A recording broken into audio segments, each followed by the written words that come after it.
Okay, we got the Khajiit, we got BertFerkins. We're going to talk about the Greymoor thing, which happened a good while ago, actually. It actually came out a month or so ago. Been a bit. Yeah, we're doing it live. We are doing it live. I haven't done a podcast for a long time in Elder Scrolls. Various reasons why, but doesn't matter, not important. Other than the fact that it's here right now. And I guess, and also there's the PTS for the new DLC, which is coming out soon as well, which I'm going to pop on the end of this just to open with a little bit of talking about that, because I'm going to bring the podcast back again for that, and some other bits and pieces. Again, it might not be as regular as it was before. It really just depends what comes up in Elder Scrolls Online and what I want to talk about. But yeah, you guys both got the expansion, obviously. You like... Were you pumped for Greymoor? Were you excited? Were you as excited for Greymoor as you were excited for elsewhere? What's the expansion? Chapter, sorry. Just kidding. Good lord. Gotta keep you on your toes, man. There are people that play MMOs that actually don't play there are people that play Elder Scrolls Online that don't play other MMOs, so they might not even know what an expansion is. I don't know. Maybe. It's fair. So you might be right. That's fair. I was more excited for Greymoor than elsewhere. T's probably opposite. I'm a big, tall Nordy boy, so I need Nordy. I need my Nordy boy home. Just a lot of the things that they added in elsewhere, the dragons were cool and all, but it felt very gimmicky. Like, the dungeons were all right. I really liked this round of dungeons for this year-long story. Yeah. So it really got me more excited for Greymoor, even though Depths of Malatar, which was a prequel dungeon to Elsewhere, is my favorite dungeon. I think I like these creatively better, and they worked more towards the story. And the trial I was really excited for. Scrying, antiquities, mythic items. I love furnishing, so I want to say the whole package of everything. The only thing I would have liked to seen is something else, like a class or race come out there. But I would say I was more excited for it because the whole package deal together seemed like more of an exciting experience than Elsewhere was. Also, Elsewhere introduced a lot of shit problems performance-wise, so I don't necessarily see Elsewhere as the greatest thing. So right. Greymoor I was super excited for, and it's definitely delivered. It has rejuvenated reinvigorated. I like that. Yeah, reinvigorated is what I was looking for. You got more words, more good words. So you can, more keep good improving. It really helped. As I was waning off of how much I liked ESO, and was interested in it because it was just I'm running the same stuff over and over and over and over again. Yeah, I really think it reinvigorated that feeling I had for oh my gosh, a new place, a new Nordy boy home, and that place is gorgeous too. So that's kind of what I was looking at. Okay, how about you, T? So I really, really liked Elsewhere's trial. I love Sunspire. It's fun, and I like the giant dragons, and it's just beautiful. And I like the dragons on the overworld. But I ended up liking Southern Elsewhere more than the actual chapter. I just thought it was I don't know. It was more what I was expecting from Elsewhere, I think. That's super interesting. Chapter. Yeah. And so, please, if you haven't done the quests, go do the quests. I haven't. Really awesome. The side quests.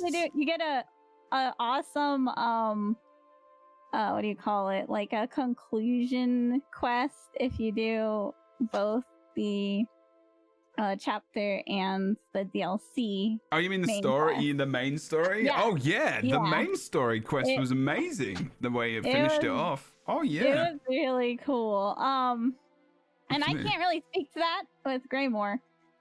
because I haven't done it yet. I've been doing the side quests because I always do them backwards. I do the main story, and everyone's like, "You aren't seeing the NPC from this quest over here." Like, I'm like, okay, fine, I'll do it in order this time. We'll do the side quest first, and then we'll do the main Are you quest. supposed to do it that way? I didn't. Well, I guess they show up at the end or something, like a bunch of the side characters. If you do those quests first, they don't show up if you don't do the quests. Oh, interesting. Yeah, it's I didn't know it's a that. little. I didn't know that literally till a little while ago. Like maybe I did a couple weeks ago. couple as I was running around. Like as I was running, you know, that guy the people who are trying to find some meat for their boat because they're literally living in a boat. Fucking spoilers, man. I ain't done it yet. Oh, sorry. I'm just kidding. Go And ahead. I was like, why are you living in this boat? Like, why don't you just go up to Solitude? It's there, dude. It's like, I mean, I don't really see why you're in this boat right now, but I get your determination, and I get that this is an MMO RPG, and you are somewhat stuck to where you have to be. But That's you know, live fun. your life, dude.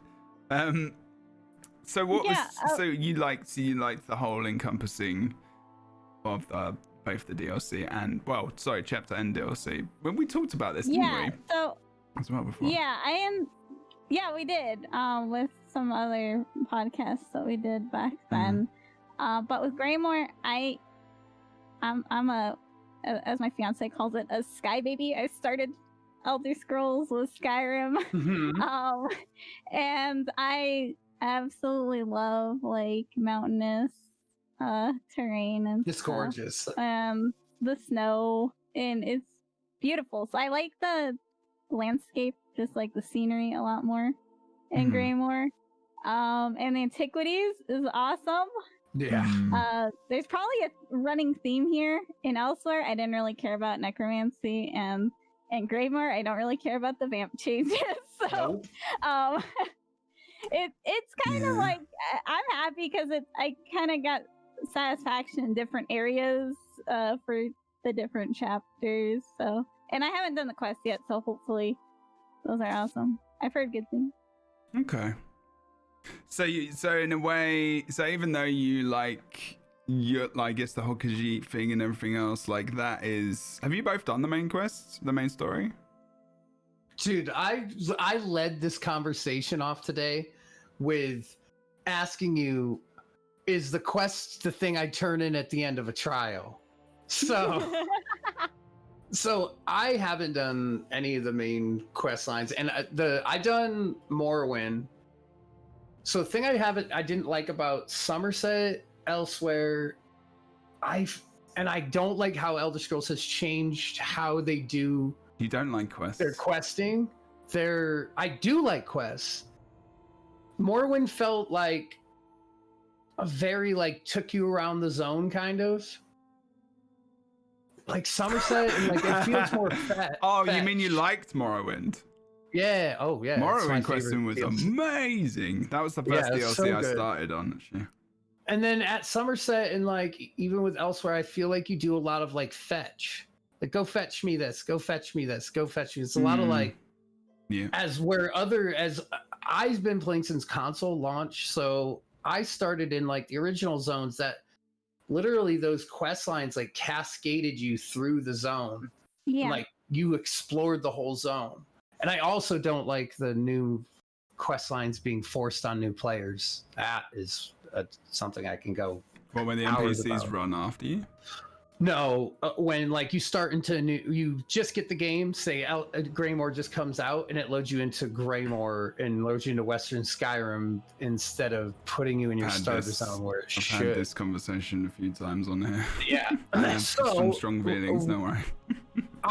So questing to me is really hard to get into because I feel it's changed since after Morrowind. It's just felt more of like, go fetch me this thing, go kill this guy and come back here, and it doesn't bring you around the zones to explore them as much as it did in previous ones. There's a lot of that in Greymoor, actually, in the main quest line as well. I don't know if he's done it, but there is some great. I won't do the spoilers because I did play it. I played it relatively early, but for me, I think the Elsewhere main storyline was actually better.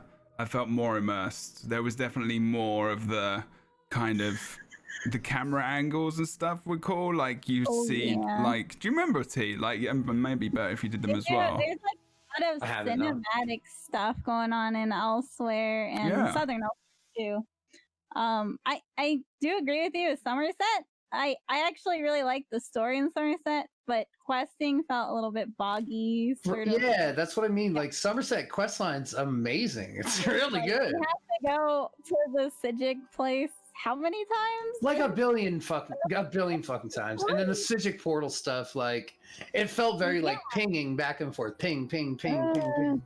So it got really, and that's where I really got out of questing. Was like the middle of Somerset. I was just like, I'm tired of this. Like I'm super tired of going and on little missions, and coming back to them, and then it doesn't really take me around many. It's not organic how it leads you through. I've got a theory about Somerset actually, being like Somerset. I think was in that big resurgence of Twitch as well, like a big time where it started to come back, and I feel like they purposely put that in for players almost like me, who hadn't played like in those lower zones before because we'd been put into like Morrowind or something. I never went to those zones that you know when you have to go around them and you have to get all the stuff like you said, and then you have to go back. Every time I went to one of these zones, I start doing quests on stream, and I was like really excited. I was like, "Whoa! I've never seen this place before. I should actually come here and do some stuff," you know. So I think that was maybe one of their reasons, but I would never do it again because I was just like, I don't want to. Because it wouldn't be fun. But so I can definitely see where you're coming from. But like Somerset was great in terms of it was nice area as well. I think every year they've kind of changed the biome. Their decision to go from this lush green place to this desert area was very purposeful. I think that was very good. And then they've gone again to the opposite, like the snow, like going from this heat and this sand and to snow and to weather and Skyrim. And I think they've planned that very well. But like for me personally as well, I mean with Greymoor, I think I was excited because it made me play Skyrim, because I actually was like, I want to play Skyrim because I've never played Skyrim. So I'm going to go play that. God, how are they going to get you to play Oblivion? I need to know that. I played Oblivion mostly. I can't remember it, but I played most of it. But Skyrim, I never played. Yeah. It's just not even a question. It's better than Skyrim. I'll play that maybe. But like, I was like, I want to go and play that so I can see some of the areas in Skyrim. In Greymoor. And I think I came to like Fort Greymoor or something in Skyrim, and I was like, "This is Greymoor. This is gonna be so lame. This is just like this little fort, and this is gonna be the whole map. Like, what am I gonna do here?" Yeah, I'm not T. I can't just role play here. I mean, I'm not that good. Hey, I role play too. Mine might be erotic, all right, but it's still role play. Okay. But anyway. I loved Skyrim, and then I was getting pumped for Greymoor, and I think I was excited for it. I definitely was, and we're gonna go through some of the stuff here. I think we can probably agree and we'll talk about this in a bit, what the shining star of kind of Greymoor is essentially, maybe. Whereas I think, you know, and maybe what wasn't so great, maybe that can get adjusted, who knows. But like Elsewhere, I did enjoy Elsewhere. The main storyline and what T said in terms of like, you know, being immersed in the storyline was so good, and the camera angles were so good. And when the cameras shift, I still remember the Khajiit dying on the top of this cliff, and there was a camera angle that was really cool. And I just remember all these different things. Do you know what I mean? And like you had different shifts. They did a really good job of like leading you to where exactly you're supposed to look, which is not something that's easy to do when you can swing the camera wherever you want. And they still, I think maybe one time I missed something. Everything else was like right. I was right where I was supposed to be, and I'm like, that's wild that they were able to do that. Yeah, it was fairly new, right? It was fairly new for them. The questing in Somerset, try Elsewhere and Southern Elsewhere and probably Greymoor, I'm guessing, because I think there's some new people that have kind of been put in charge, and they've really kind of stepped things up. Yeah, Jay's the one who does like all the zone stuff. He's awesome. Like, so yeah, and it's not like I think that's like one thing that I need to kind of maybe get over that hump to do more quests and stuff.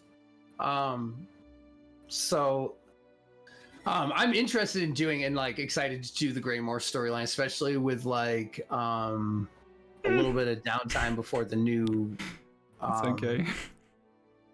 Before like the new dungeons and stuff come out. I was not, I'm gonna say, like, I was kind of like, it was okay. It was okay. It wasn't as good as elsewhere, in my opinion. Interesting. But you also have like a lot more. The thing with elsewhere too is you had a lot more nostalgia, because you had like Abner and you had like Sai Sahan. I mean, they're trying to do that with Lyris in here, and outside of Ninja, like I believe I killed Lyris. Wow, savage. So, Yeah, I killed Lyris, so it's not gonna be as good. Yeah, so it's like I don't really like necessarily like. So I think that's probably why people like. I don't like Greymoor. But dude, not a hot take. Naru is way hotter than Lyris, and I'll fight Ninja to the death. Wow. On that. I want a Naru mount that I can ride around. No, okay, all right.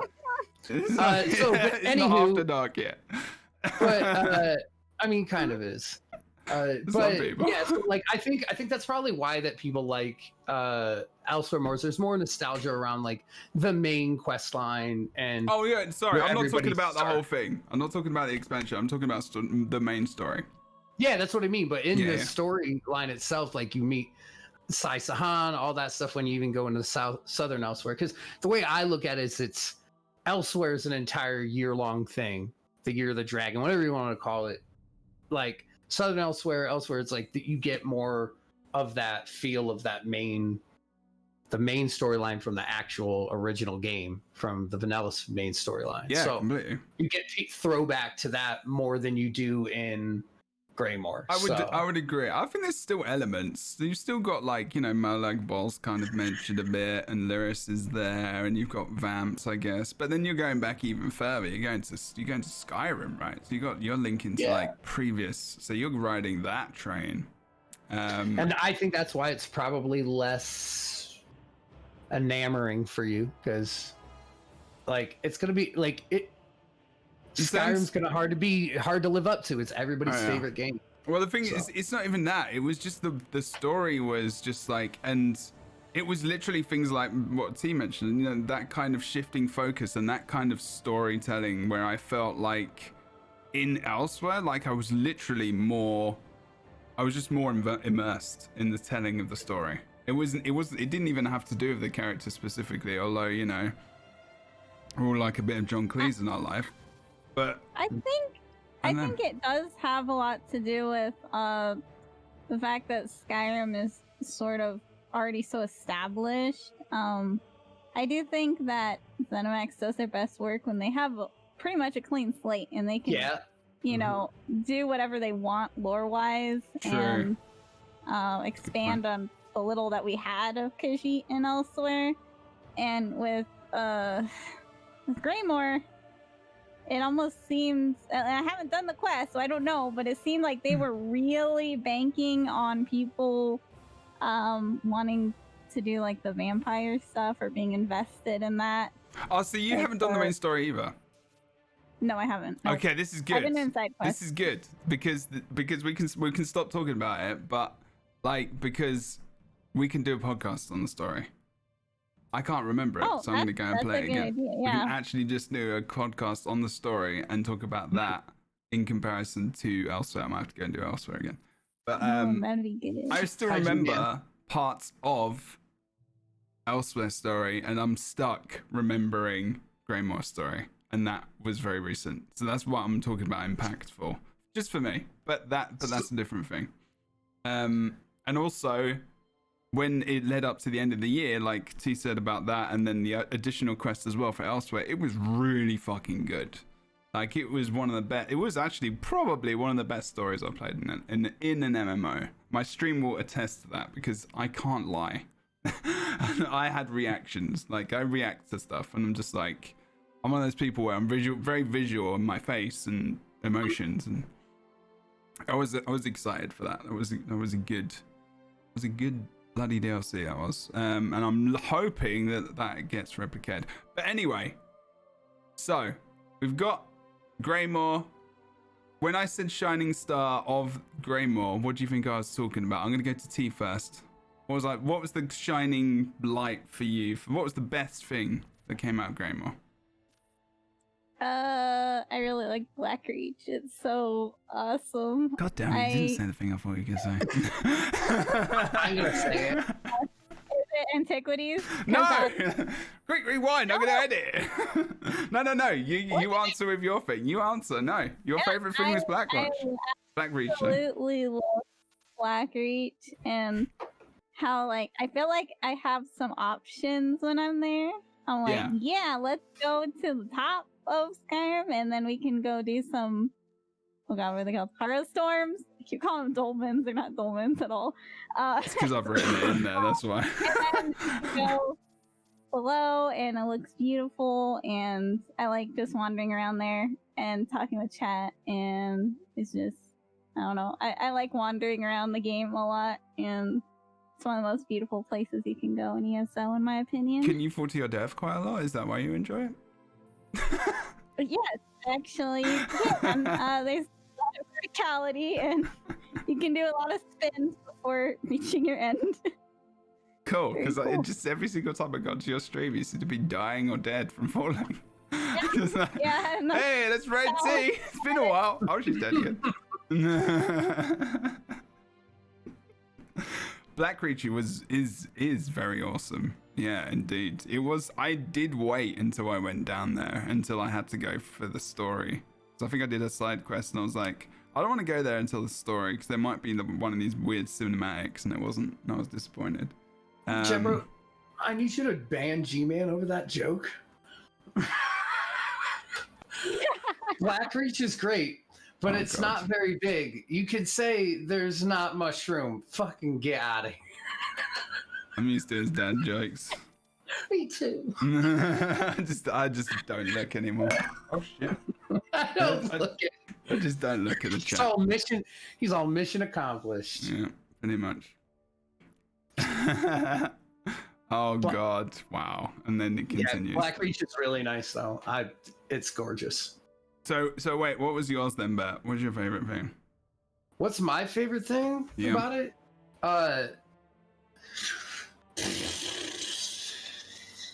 Wow, is it that difficult? Yeah, because I like a lot. I like a lot of stuff in it. I'm starting to regret this. And I'm trying to decide if it's between scrying, antiquities, or mythic items. But I think it's the mythic items. Themselves, yeah.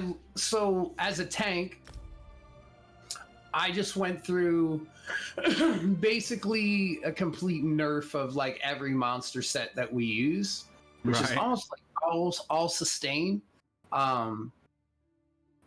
Pretty much all sustain or healing tank monster sets pretty much got a whole shit right through them. So there's not really a way that we were trying to find a way to sustain, and they brought with antiquities came mythic items, and a thing called Bloodlord's Embrace was released, and you can get it. It's actually fairly easy to get. I've gotten like 2 of them already in very short amount of time. It's super easy to get. But if you're a tank, basically what you do is you just wear this, and instead of wearing a monster set, you might wear a one-piece monster set, and then you'd wear like a Yolnacrin shoulder, whatever gear you're wearing. But you'd wear this chest piece that would only be its own thing, just a one-piece chest piece that when you bash an enemy, it applies like this curse to them. Then when you block damage from it, it gives you 1,500 magicka back every second. I think it lasts It's like indefinitely. Basically, you don't have to keep bashing. The only time it moves is if you switch targets or something. So things like that getting added. Thracians I wasn't too happy about. That's the one that does a lot of damage. It's basically a meme, you know, kill a bunch of things and then you have all the spell damage, but you take a lot of damage. It's basically being a glass cannon. That one's cool, but there's like other stuff like Ring of the Wild Hunt or for PvPers like Malakaths, the boots or whatever. There's just a lot of cool things. And so I really liked the mythic items, but antiquities and having like furnishings dropping from scrying and all that kind of stuff is just cool. So like bubbling it all together, it's probably antiquities, but specifically the mythic items, like there's a lot of stuff that's super helpful. Endgame PvP farming with like Ring of the Wild Hunt, stuff like that. There's a lot of stuff that is just beneficial to however style you play the game.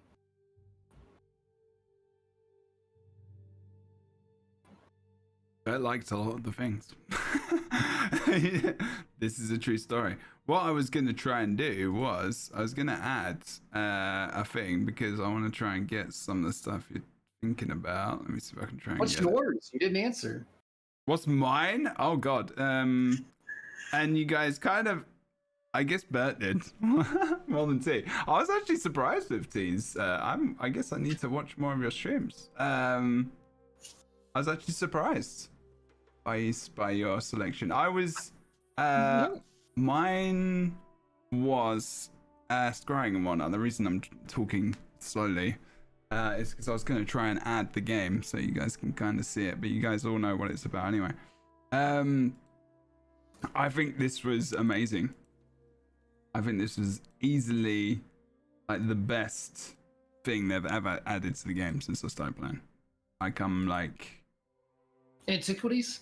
Oh yeah, I've never seen anyone do anything like this, ever.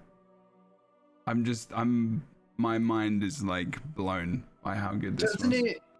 Jebro, doesn't it feel like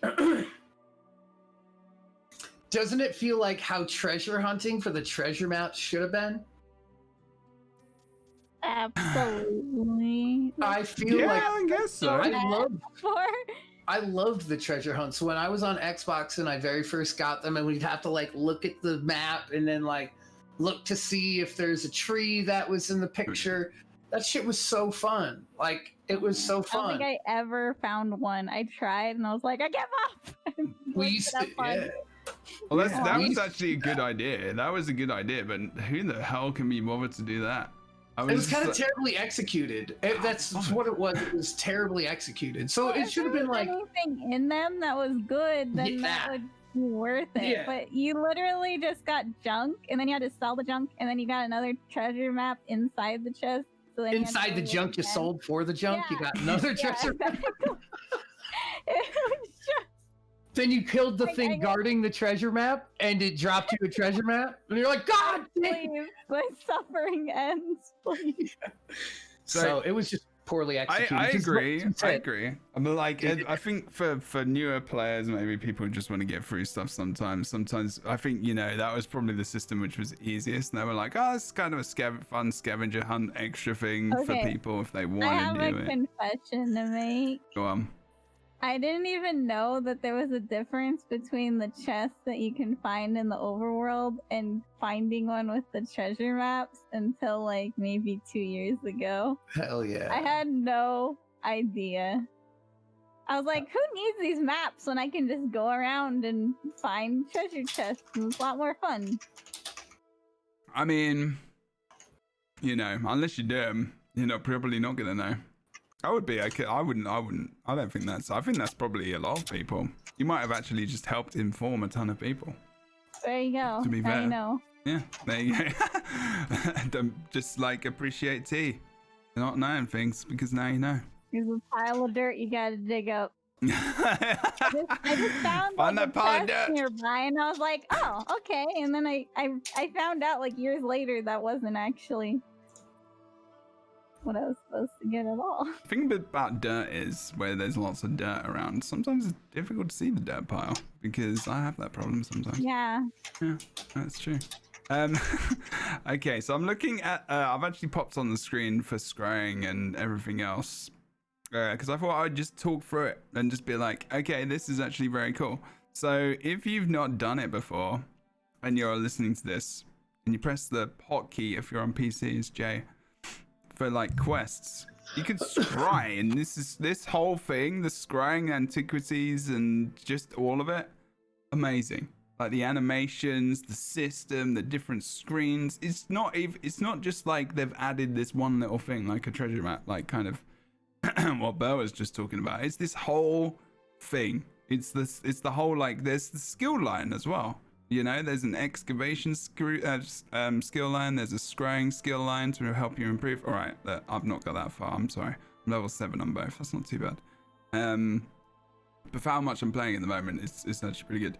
But like, this has been one of the main things I've done, and it's a good, genuine way, easy way to make money, as well as like, this is probably one of the best money making things in the game, right? At the moment, must be.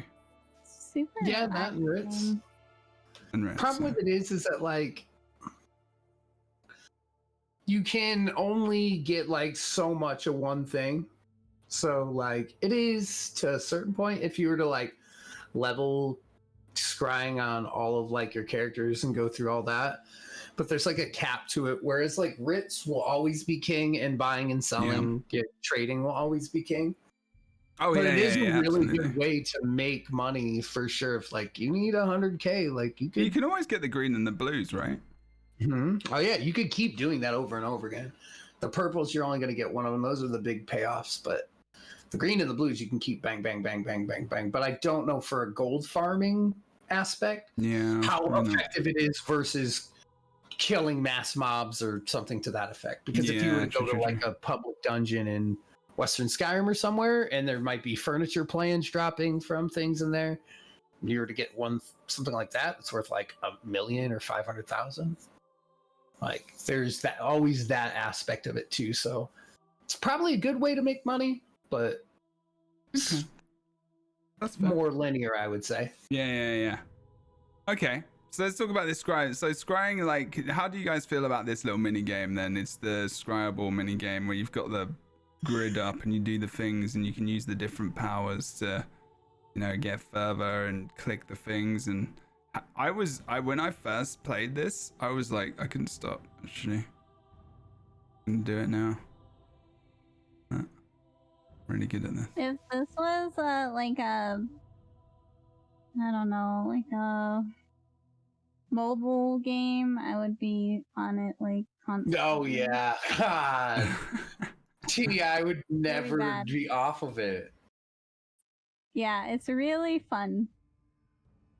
And I get really upset if I don't get it all. Like, you can, you don't have to narrow it down to one, but I'm like, no, yep, me too. You're doing this again.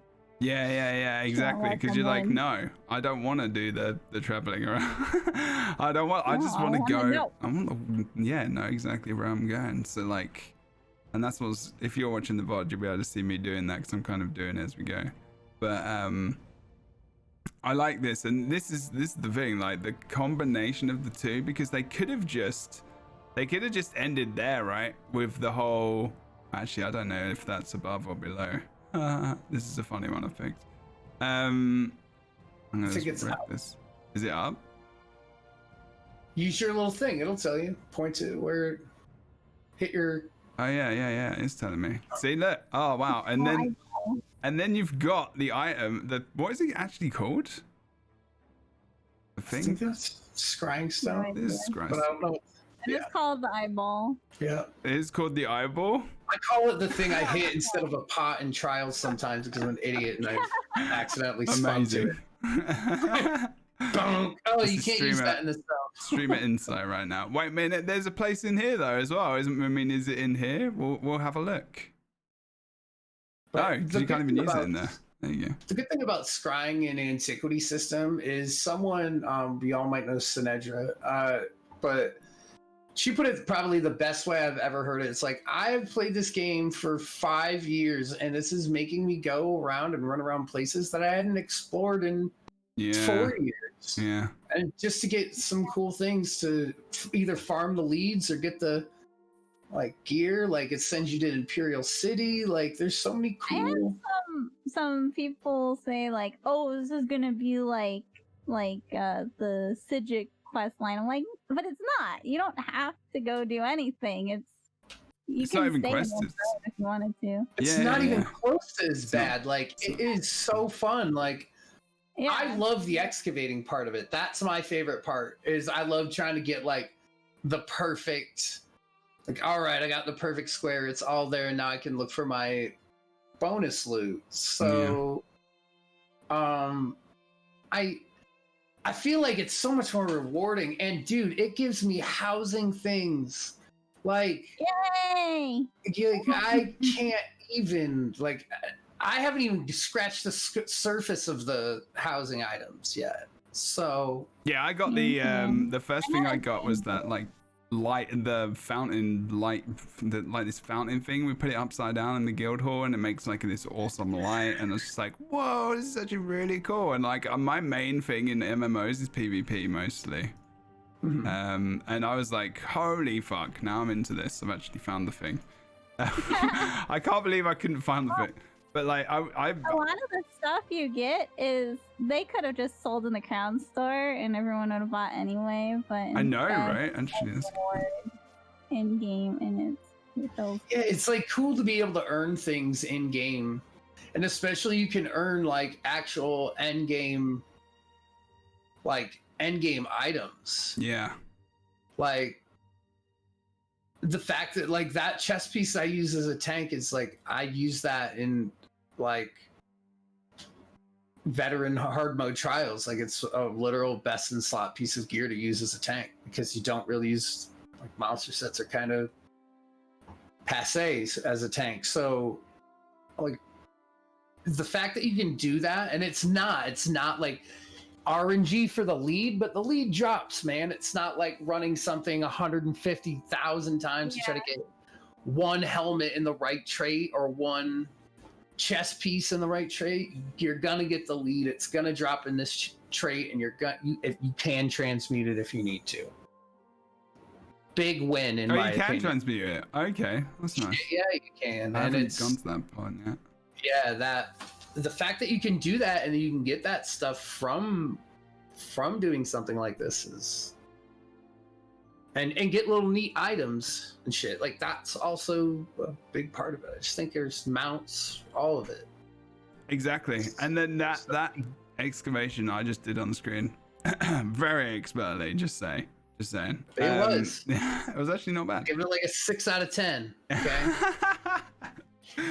I mean, you got to compete with like the likes of Inkling, so you know it's like doing them in like the most pristine way. He hits one thing and it just like, everything falls. I bet.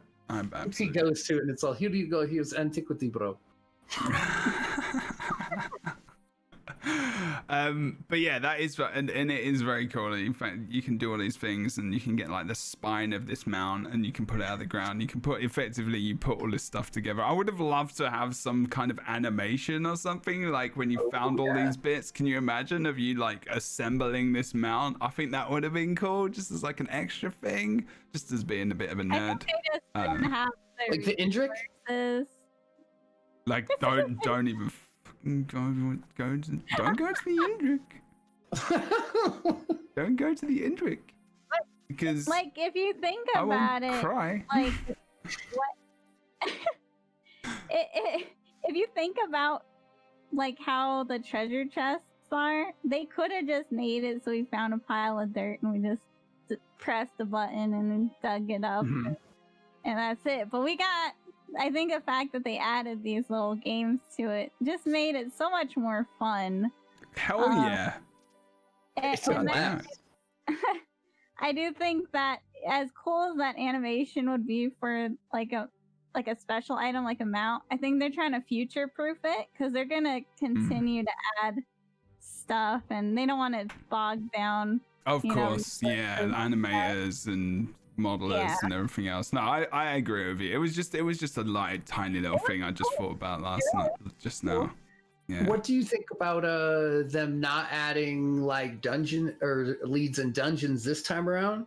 I'm predicting the way it's gonna go is like you'll have leads with Oh, like they're the not chapter. adding? They're not. They're adding? They're not adding items for the dungeon DLC. No Oh, how come? antiquities. Oh, so they're not. So they're not adding anything to antiquities at all.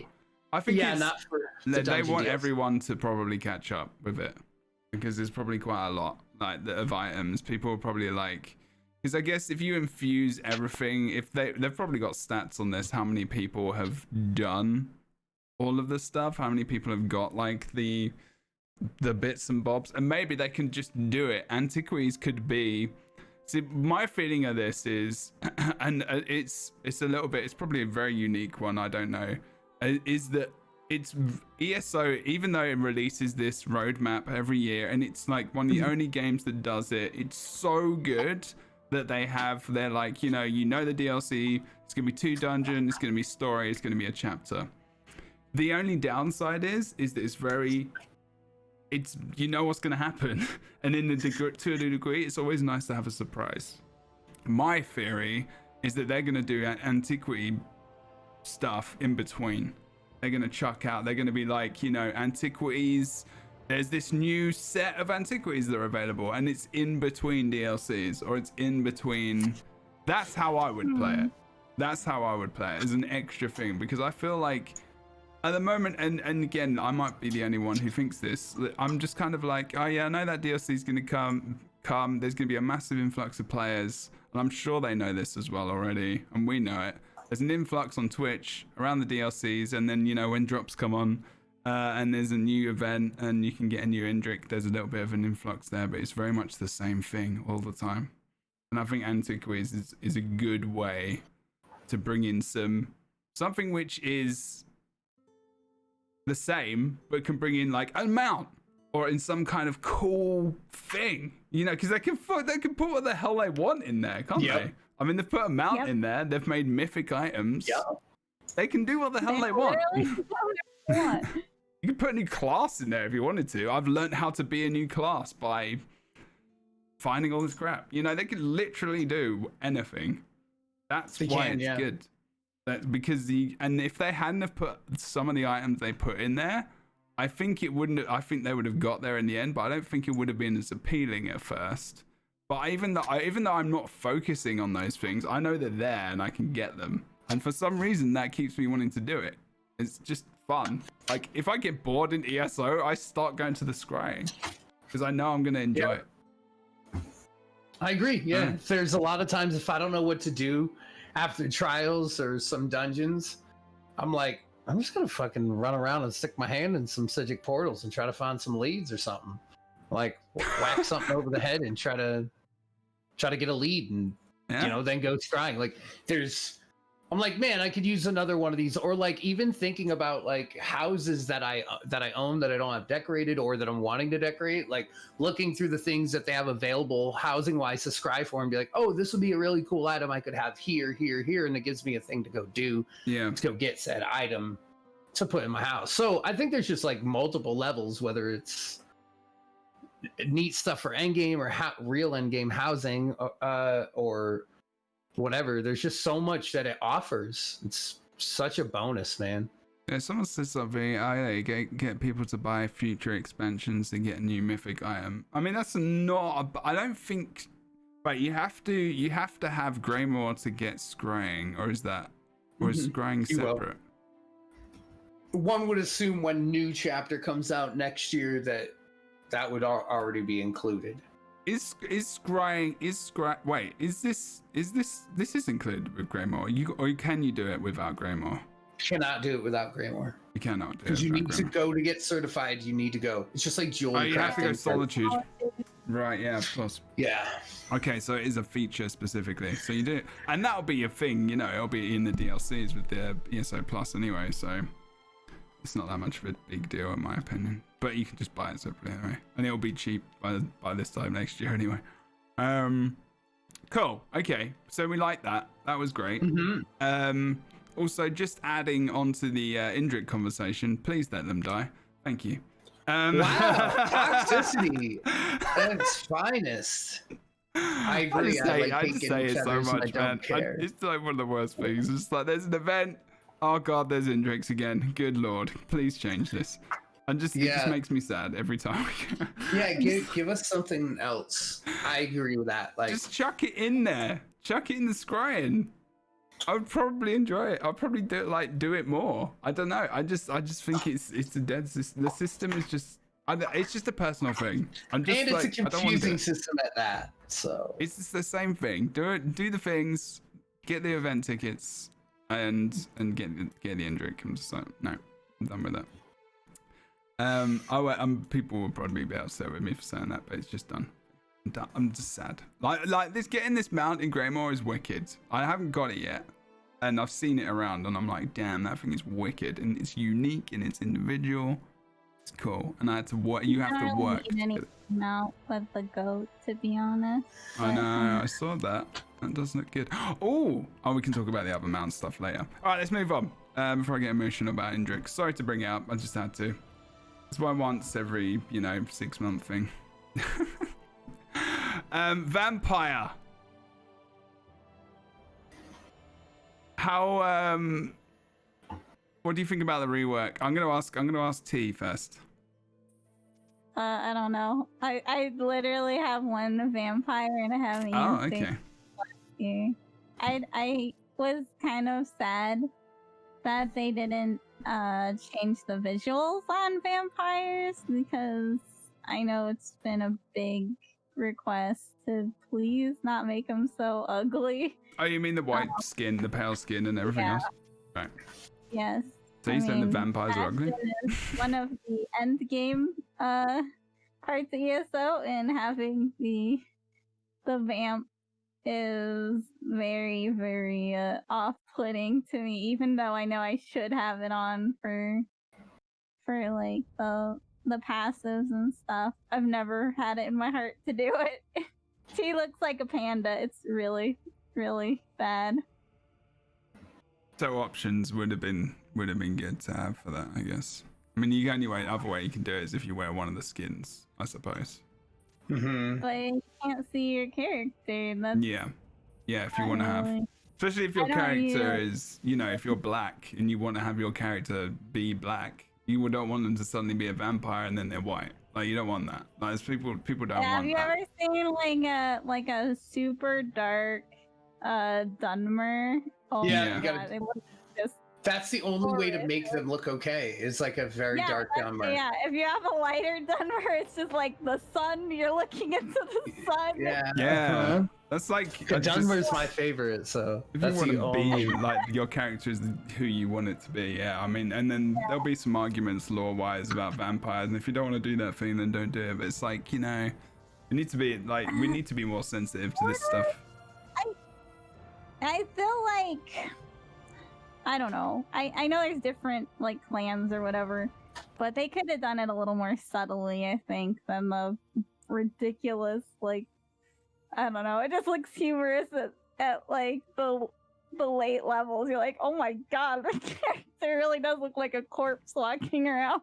How would nobody like ask about this? It doesn't make any sense. Yeah. Whereas, don't worry about me. I just stay in my basement. I look like Tom Cruise or Val Kilmer, I don't know. They weren't like ridiculous. They still had their skin color to a degree. I was like, okay, why can we do that? A lot of makeup. Yeah, that's it. I mean, maybe you could do a scene where, no, that would be awkward. Bad. Okay, so in terms of the actual, I think the animations and stuff aren't too bad. I think the whole elite thing looks cool. I don't think rework was maybe what they were intended it to be, or maybe had hoped. I'm not sure how useful it is in dungeons or raiding, but so you can give me some information about that. Give me 2 seconds. I'll let you speak about it. But for me personally, I have tried it, and I have run around with it, and there's some good fun stuff, like some good combinations. But I don't need it as a healer anymore, I guess, and that kind of makes me sad, unless I'm wrong. I haven't read any guides or anything, and I'm like, I don't think I need this as a healer. But what do you think, Bert? Like in the high-end game PvP stuff, as someone who's drilling somewhere? Vampire's a joke. Oh dear. It just is. It's just it offers nothing. It actually is worse. Like Blood for Blood right now is good, but they're nerfing it into the ground. And Blood for Blood's only good on a few classes. What's and Blood that? for Can Blood you tell me exactly? Sorry. Blood for Blood's basically where you like put a toggle on, right? It's basically your. I don't think it's the toggle one. Sorry, I like it. So basically, it's your spammable. It's a spammable ability that instead of cost magicka, costs health. Yeah, so it's good on certain classes like Warden, Nightblade, Templars, I think can use it, but I think they're still using jabs. I don't know 100%, but it'd be basically just have to have a class that has a good amount of like self-heals so you can just kind of work through it. That's gone next patch. So, I mean, I don't know if it's like 100% gone because obviously PTS is not great, but like, it's a fucking joke, man. Like, everything costs more to use.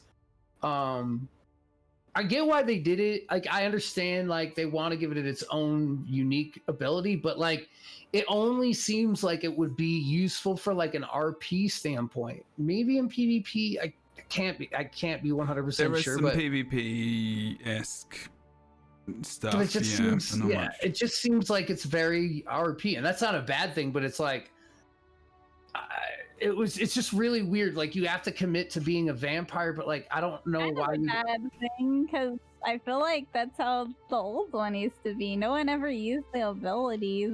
Yeah, only the passives. And now the passives are shit. Yeah, now the passives like make your shit cost more instead of making it cost less. PvP Mist was pretty good, which is still there essentially. So Blood Mist, which is what it is now. But it's like worse Werewolf. And Werewolf's bad too. Like, those are just like RP, and that's like, I'm not using that as like a negative term or anything. It's just like they're very RP. They're like, you wouldn't find much use. That's what I said. I know PvP is good. Werewolf, I know that's a thing, but they're very like just these. They don't have a place, and that's unfortunate. That they don't have like a actual place in any sort of other content, like outside of being like maybe using passives for like sneaking or something like that. Like questing might help, or RP or really desperate quest. Yeah, questing, RP, stuff like that. Like it seems like it's not really in the light that they were trying to push it, because I don't think that they were trying to give it to like, just kind of casual players. I think they wanted people to play it on a whole, and I don't think that they nailed that, unfortunately. I think it was definitely too focused on, like, before it was just like there was the passives and everyone used it, and I think you're right, like they're trying to make it more unique for a specific whether or not it's a that specific build that is needed. I think what they could have done was made it more utility oriented. So, if you sap blood from stuff, you give strength to your entire raid or something, something like totally, that, man. Where it was actually oriented around some kind of need in the game. So nerf a class's ability to do something by giving you the idea of like, you can't give as much magicka as a vampire does to the rest of your team. So, a healer can go into vampire and they can now do this, or a DPS can go into vampire and they will give, a DPS buff or something like that. But it's very specific to a role rather than a class or individual maybe. But there isn't really anything in there that, as far as I could see, that would do that. And I think that's where they missed a big opportunity, I guess. I think like the vampire thing is like a bad, like what is it called? The Bone Colossus or the Bone Goliath? Yeah, from Necro. Like, yeah, it's just the same kind of thing, and it's not like I get it, them wanting to give it its own. I think because everyone lost their shit on the big Bone Goliath, they kind of were like, whoa, they really like this, so maybe they'll like this kind of thing. I don't know. It did kind of feel a bit like that. It does feel good though. It does look cool. I like the animations and everything, and I like the direction that they go with stuff. I just question sometimes like where they pull the feedback for them to change things in the manner that they do sometimes. Right. It's like, okay. I wish I had more of an insider view I of feel that. like they just wanted to go with like this very vampire-y quest line for Greymoor. It's like, well, what better time than to revamp vampires? Mm-hmm. Yeah. Maybe they shouldn't have. I feel like it could have gone in a I think sometimes maybe there is that pressure on themselves to do a lot with everything rather than just maybe do this when we have a clear vision of what, and trying not to sound insultive to the people who are involved in creating it and everything else, because they put a lot of hard work in, but obviously we're just being we have to, this is what we do, this is part of our job, we're critical, and respectfully, I think we can say we're not bashing the devs or anything. We respect their work and everything else. But it's like any sort of art. You don't know how you're gonna get a response until it's out there in the open. And especially I mean, I don't know this, but they've also been working from home.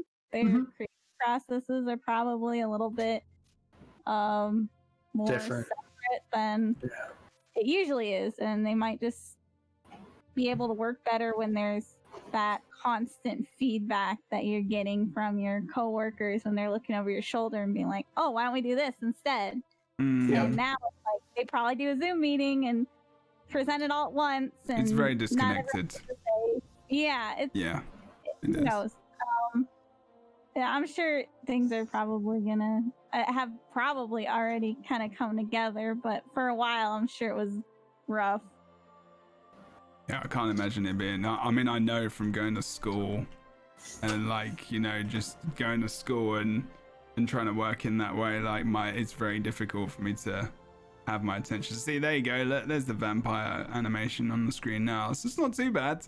It looks pretty cool, and you feel quite powerful, and you can see shit through walls. That's kind of a fun thing, I guess. I was a little bit confused about that, actually, in all honesty. I was like, I mean, that's the PvP utility right there. That's kind of a PvP thing, I guess. But at the end of the day, you'll see them for probably a second, and then you're dead or they're dead. I mean, it's not, it's not like a massively useful thing. I was just like, yeah, I'm not sure about that. Okay, sure, why not? But we can move on. I think overall, just personally, and I think from what we're saying, without putting words in your mouth, both of your mouths, is that it's kind of like, okay, it was cool. It's cool to look at, but it's not really got much purpose. Yeah, there's not. In the endgame community, at least, it's just kind of a blood for blood's good, but it's really just a meme. Like, I don't want to know what you can do with some memey ass damage, dude. I want to know what you can really do. A cool thing to really grab if you're a new player, maybe, or just someone who's hanging out in zones, like me, maybe, who's just running through zones, and I'm like, there's something new to chuck in every so often. Yeah. I probably. But yeah, I just kind of missed the mark, which I kind of feel like I knew was going to happen, but yeah, it really just missed the mark. Okay. We talked a bit about the maps and stuff. Anyway, have both of you done the raid, the trial? I have, yeah. Have you done it? I've only done it on normal. I've not done it on normal even, actually, but do you guys want to but I mean, you've talked about, we can talk about the trial quick, because I've not experienced it. What was it like the first experience kind of? So I really like dude, the fucking trash is like, the trash mobs in there are the hardest hitting trash mobs in they feel in some of those pulls on veteran, they feel like a boss fight, like an actual boss fight. That's how it's hard on the tanks. It's a very, very hard on the tank fight. It's really unique. It's such a good mechanic. They do call back to some other mechanics from other trials. I won't do too many spoilers or anything, but they really have the actual whole unique look of the trial. It's on the side of a coast in Western Skyrim. Wait, I did do it, didn't I? I did it with you guys. You did, yeah. Sorry, wow, on normal, yeah. My bad. So sorry. just the different kind of ads that you go in there. These really strong Nord ads, and then there's vampires that are super strong. So there's a lot of different mechanics that I like, going into portals and back and forth, that are really cool. The trash is so hard, man. It's really, really rough. But like the animations in the final boss room are cool. Like everything's great. If I was like ranking it out of my favorite trials to do, it's not very high on it, but it also doesn't have any sort of nostalgia with me yet. So it's probably like a 6 out of 10. It's like, it's very solid trial. Like it was, in my opinion, I like it better than Sunspire. It feels more long and drawn out, and actually like going through the fight and going through an area rather than go to here, go to here, go to here, and kill these 3 bosses and then you're out. Right. I really like that. So I'd probably put it like a 6 out of 10. If, in my opinion, if VHOF's a 10 out of 10 or VMAL's a 10 out of 10, it'd be about a 6.5. Okay. T, what did you think about the normal run you went on? It's so hard to like talk about mechanics when you just do normal. Yeah. I have no idea what's going on that. There's like the trash pulls are tough even on normal. You gotta make sure things get interrupted or else everybody dies. But I gotta say, like visually, it doesn't really leave any impression on me. It's like some of the other trials are so flashy and like their locations are like crazy. Even if like I don't know, like I think about Asylum, like no, Yeah. Asylum, but it looks amazing. You're like, holy cow. This one is just like I don't know, like a road. Yeah, it's kind of rainy and like It's kind of like a road. Someone clip that. Describe the new trial. T's like a road. T's voice clip. Like a road. It's like a road. Could you see that in the production meeting? So I have an idea for a trial. Gotta go It's like a road. And you like walk down the road. It's very immersive. I think I like it because I like the atmosphere. That's what it is. You got. I like the atmosphere of it being like rainy and like it feels like Skyrim when you go in there. It just feels like really muddy but it just visually, I like when I close my eyes and I look, I think about it. I don't really. Yes. And like there was like a boat that was, and then there's like a bunch of tents with food in it for some reason, even though they're all vampires. It just seemed really, I don't know, less polished than some other trial. Underwhelming in comparison, maybe.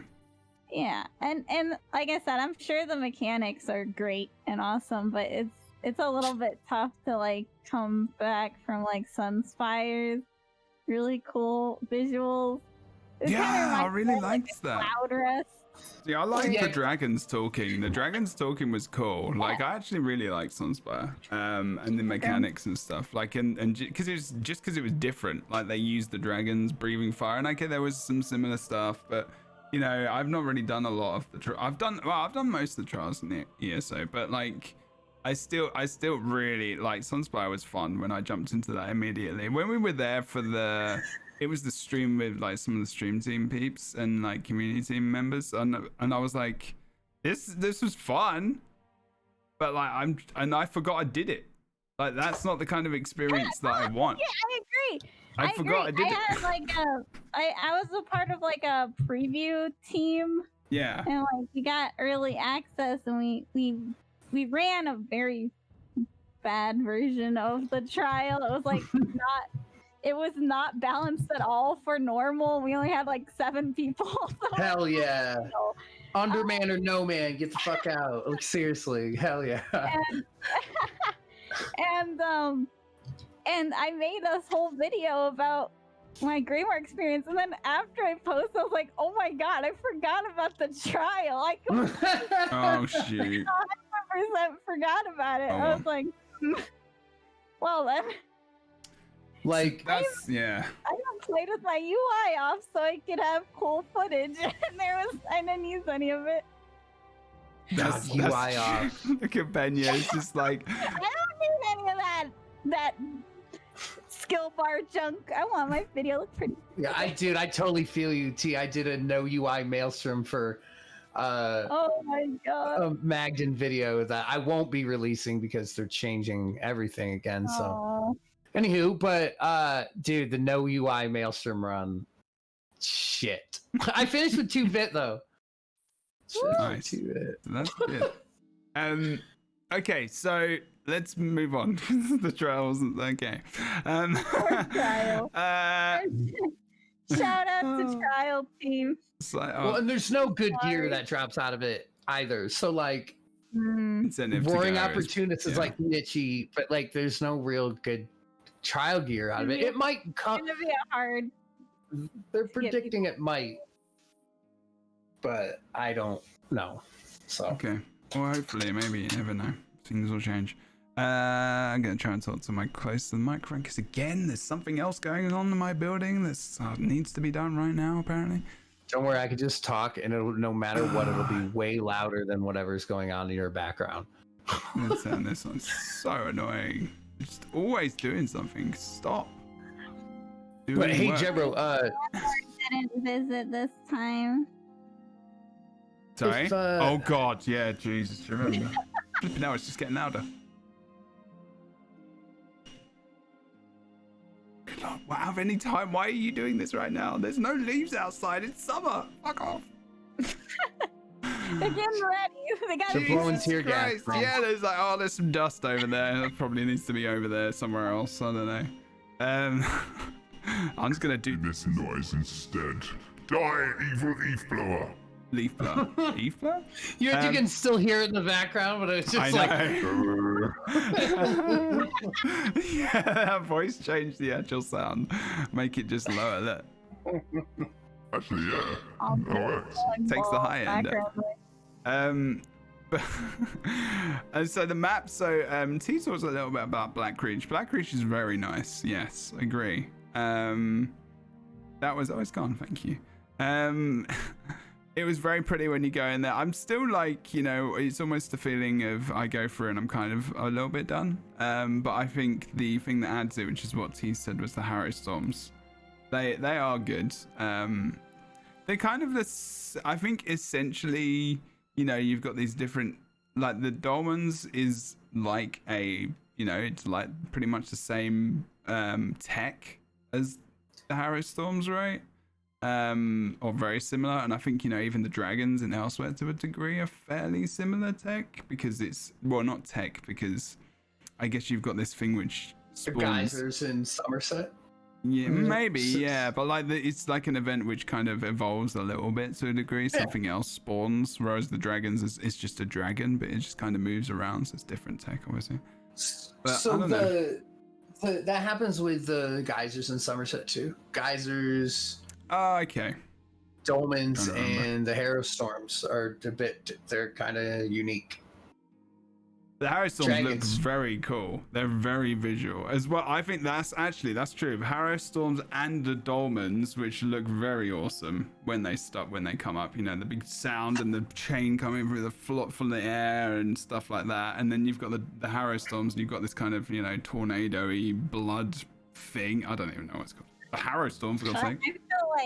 I feel like the Dolmens and the Harrow Storms are not even comparable. Like the Dolmens seem really outdated compared to some of their like cool effects they've been doing on like the Harrow Oh yeah, Storms. yeah, Even yeah. the dragons too. Now they added those like doom clouds.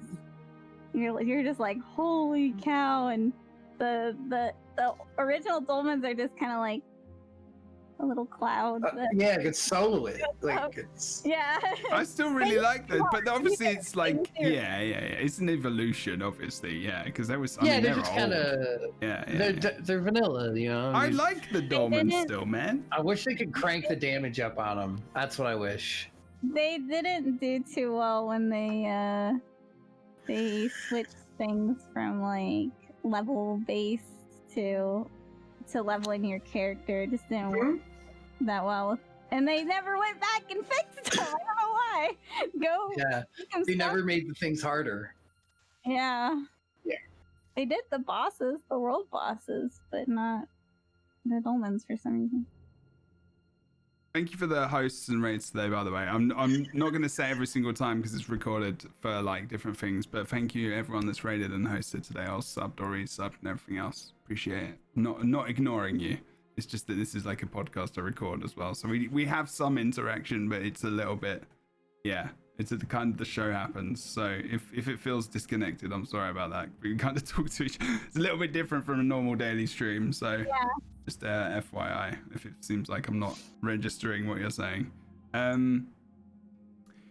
Yeah, I mean, I always thought about the dolmens and the Harrow when the Harrow Storms came in. Harrow Storms especially. I don't know if you guys played Rift. I haven't, no. Sorry? I have not, no. Oh, you haven't? Did you play it, T? I don't know if you did. It's an MMO. No. Did you? Okay, so... Yes, that was like the only real MMO I've played besides Final Fantasy. And I just started. That's true. So Rift, if you ever want to experience the way that you do public events, which is... So these kinds of events came out of PQs, which were public quests, which came from Warhammer Online and one game before that, I can't remember what it was, where they're quests which kind of evolve depending on like public, you know, and scale depend on who attends them. I don't know how much the Harrow Storms scale. I think dragons do now, so I can't remember.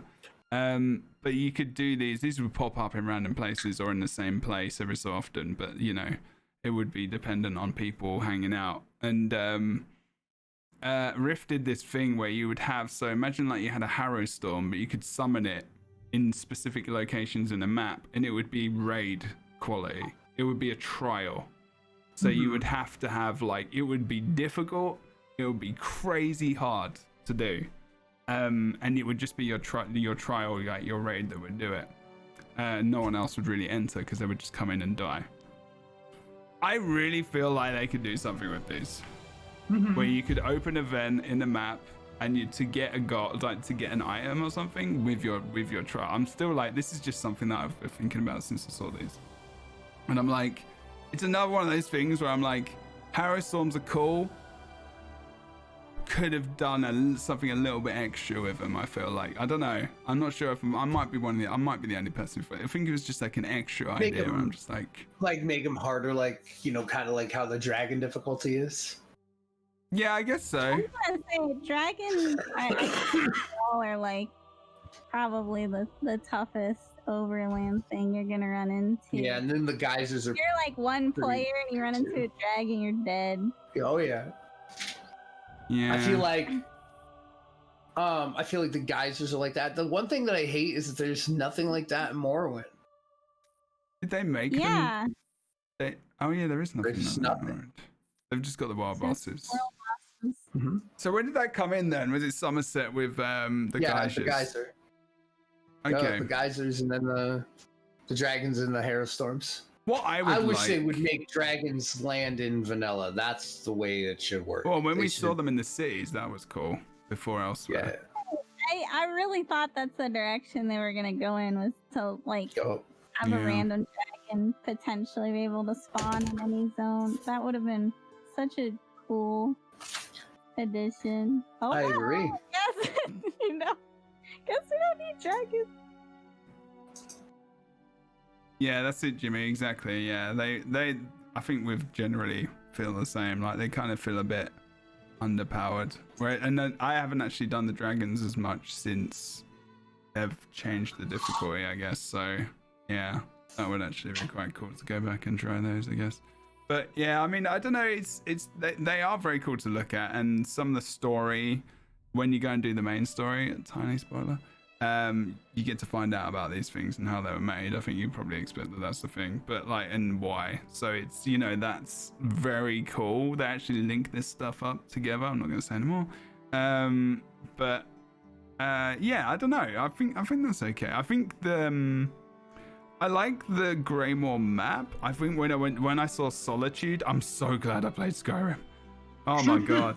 when I played Skyrim, I was like, I wonder if this is going to be the same at all. And I think I went into Solitude the week before, and I went to some of the areas that I knew were going to be in it, and I was like, yep, this is good. Like, this is literally where the stage is on the right hand side. You go in the the north western kind of gate, and then here's the alleyway that leads down to the palace bit, and here's the the famous what's the bridge called?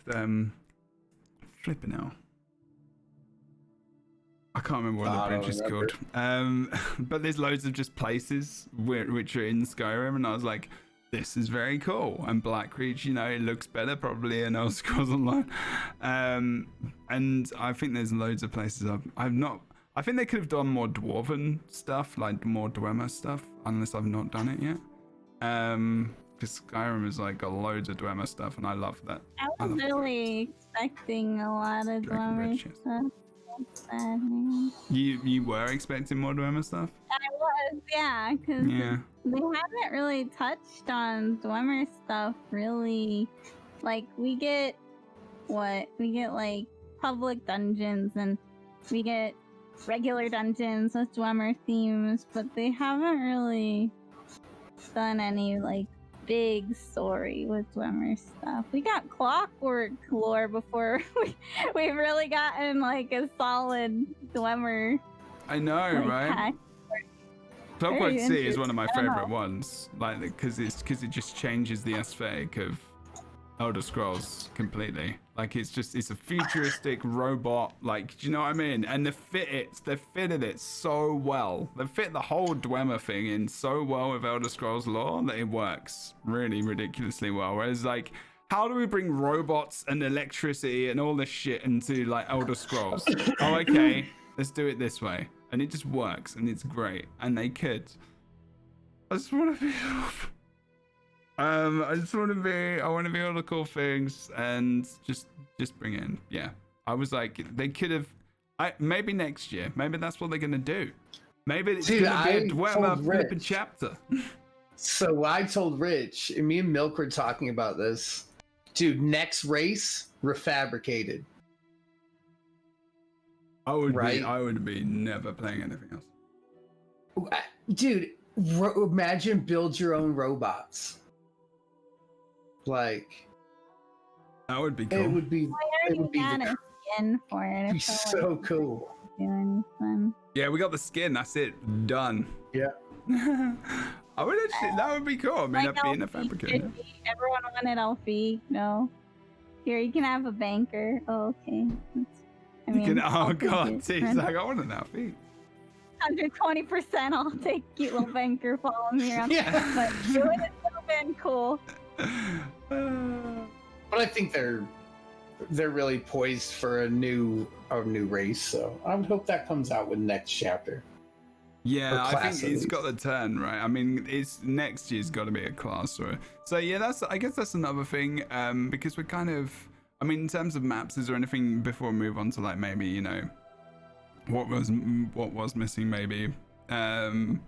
But like, you guys like the maps as well. Dragon Bridge was the bridge, yes, indeed, in the chat. Which Blackreach is great. Like everything about Western Skyrim is just really beautiful. I like the size of it. I don't have any complaints around the map. I like the looks of it. I like the the different animals you can hear in the wilderness, and it's just really, really cool. So I genuinely like the map and the environment and the atmosphere of it. And I said that was one of my favorite parts about Greymoor, so I completely agree. I think the map looks absolutely gorgeous. My fiance is a little critical of ESO's graphics, and he walked by and he's like, "Whoa, is that ESO?" And I was like, "It really looks good." I'm like, yes, it does. Yeah, I think it's because a lot of the areas are so dark and sometimes a bit, I mean, it's nice to have that contrast sometimes. I think there's definitely a lot of. I understand that we all understand the Elder Scrolls. The universe is very dark and gothic kind of and grimy and dingy and grungy and whatever EGs you want to add. But you know, it's nice to have that contrast sometimes, and I think you can. There is ways of doing it. Somerset's one of the ways they did it. Yeah, and I think the last two expansions were like very vibrant and colorful, and Yes. this one being drab and kind of dark and that kind of atmosphere, I think is a good change of pace. Especially that's kind of how Morrowind was. It was. But like also with the drab. snow and stuff, it's like it's darker, but it's still got that brightness of like the contrast between the dark. Agreed. And the, Yeah.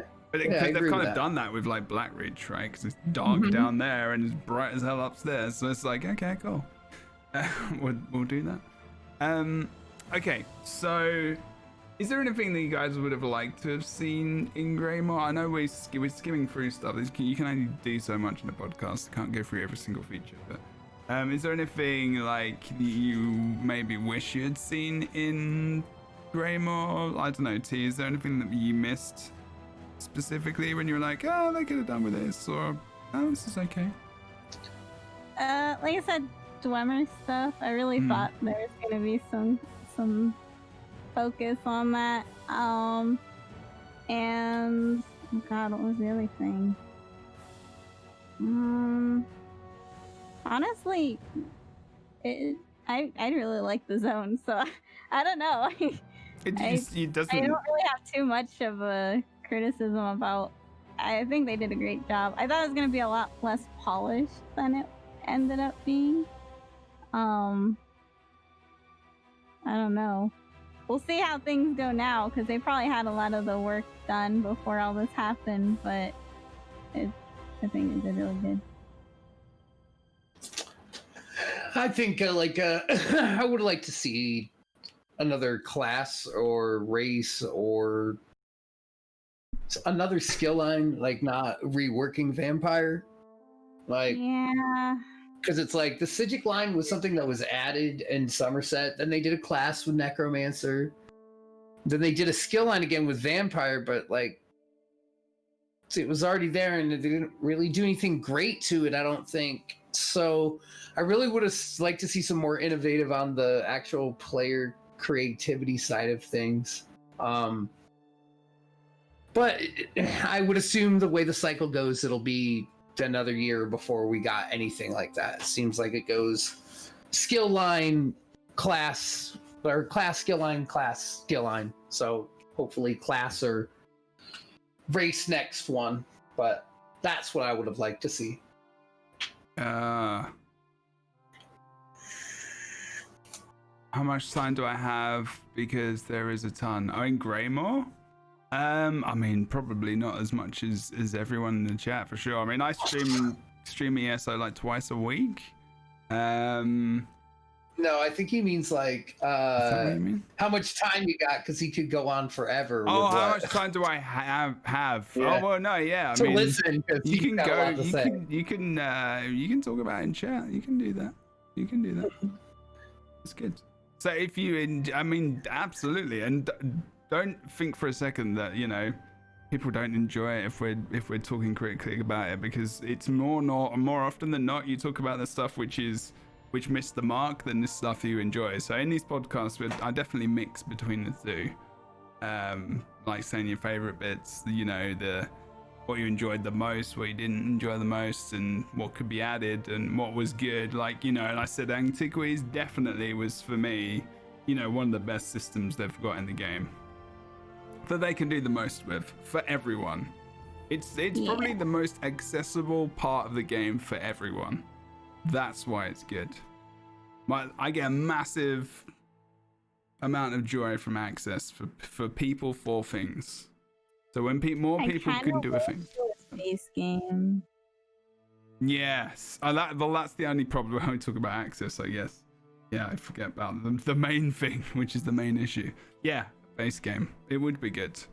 It should be in one. Maybe it should be. But the thing is, now I think the problem is that if I was going to say to anyone the reason to buy Greymoor, it would probably be Antiquities. I'm not even going to lie. That's the problem. Yeah, I'm not even gonna lie. It was the jewelry crafting or the necromancy of this. So, but I just think it reminds me a lot of Housing, which was free base game update, and it just added so much to a reason to play ESO.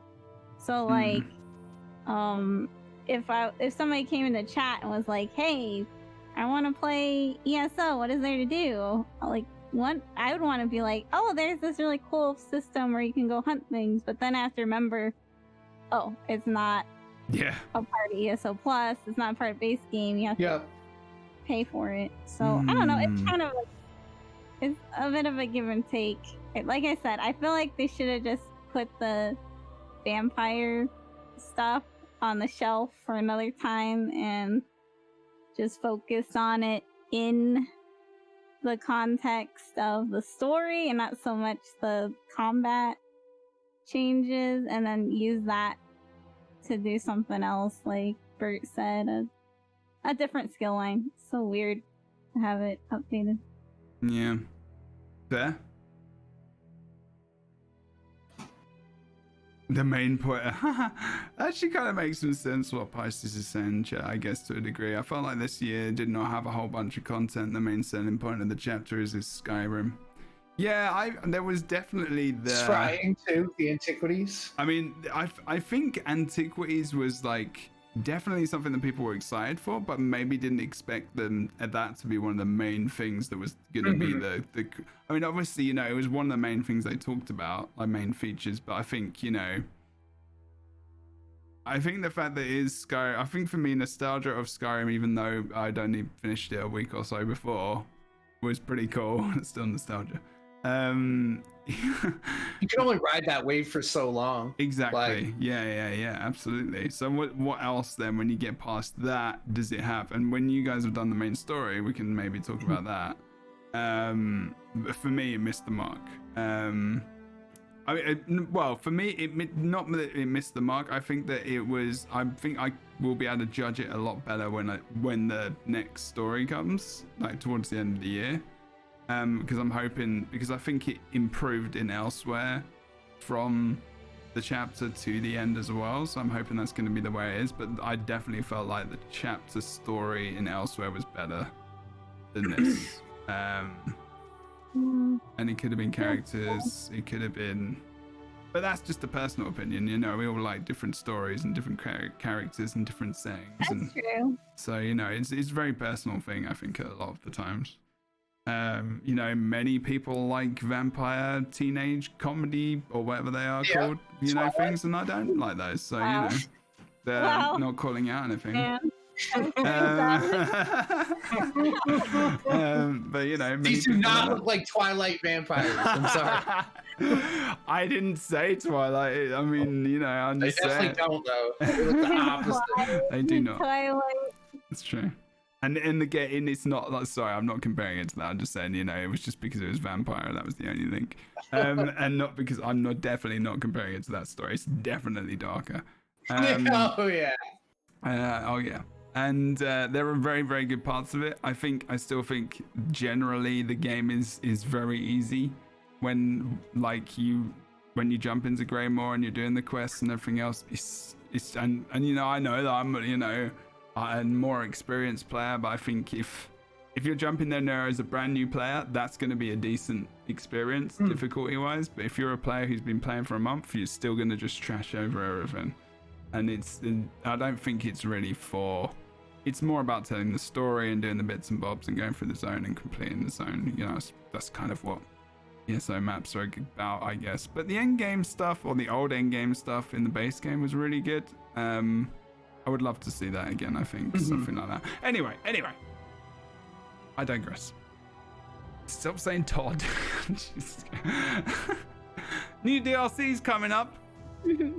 Is there anything else you guys want to talk about in terms of Greymoor or anything? Or I don't think so. I think we've pretty much covered it all. Okay. T? I don't know. I guess we'll see what quarter 4 is gonna bring, because maybe there'll be a redemption arc in the questing storyline. I don't know. You have to tell me how you guys enjoy it. Cave deer? What's a cave deer? Oh, there's these really cute little deer in Blackreach that are really adorable, and I spent like 40 minutes on one of my streams. You spent 40 minutes. When I was on the front page, I think I was just staring at a deer in Blackreach. I'm like, this is what all you guys have to look at. This is clearly missing something. You're on the front page as well. That's amazing. I was running around Blackreach, and I was like, wait. Has anyone got a clip of this? I would show it if we do. I don't know. There's somebody probably did, but every time we saw one of the deer, I would just stop and stare at it for a while because it was really important. Amazing. Yeah. So other than cave deer, is there anything else you want to mention? Don't have to. I think that can be it. We can just talk about the new DLC. We're just gonna end the podcast talking about the new DLC for a little bit. But yeah, so the first thing I saw, because we had ESO stream recently, beginning of the month, a couple of weeks ago. And they were talking about the duo mount. Ooh. Is that coming with this next DLC, or is it just a separate thing? I think so. I think so, yeah. And it was a Dwemer mount, wasn't it? Wasn't it like the spider? Mm-hmm. Yeah, Dwemer spider, yeah. Yeah. It looks pretty cool. Yeah. I don't know what else to say about it. I could have my goat be the two-person mount. What's that, sorry, T? I wish the goat was the two-person mount. I'm like, spider, whatever, but we have goats, so whatever. I'm gonna stick with my goat.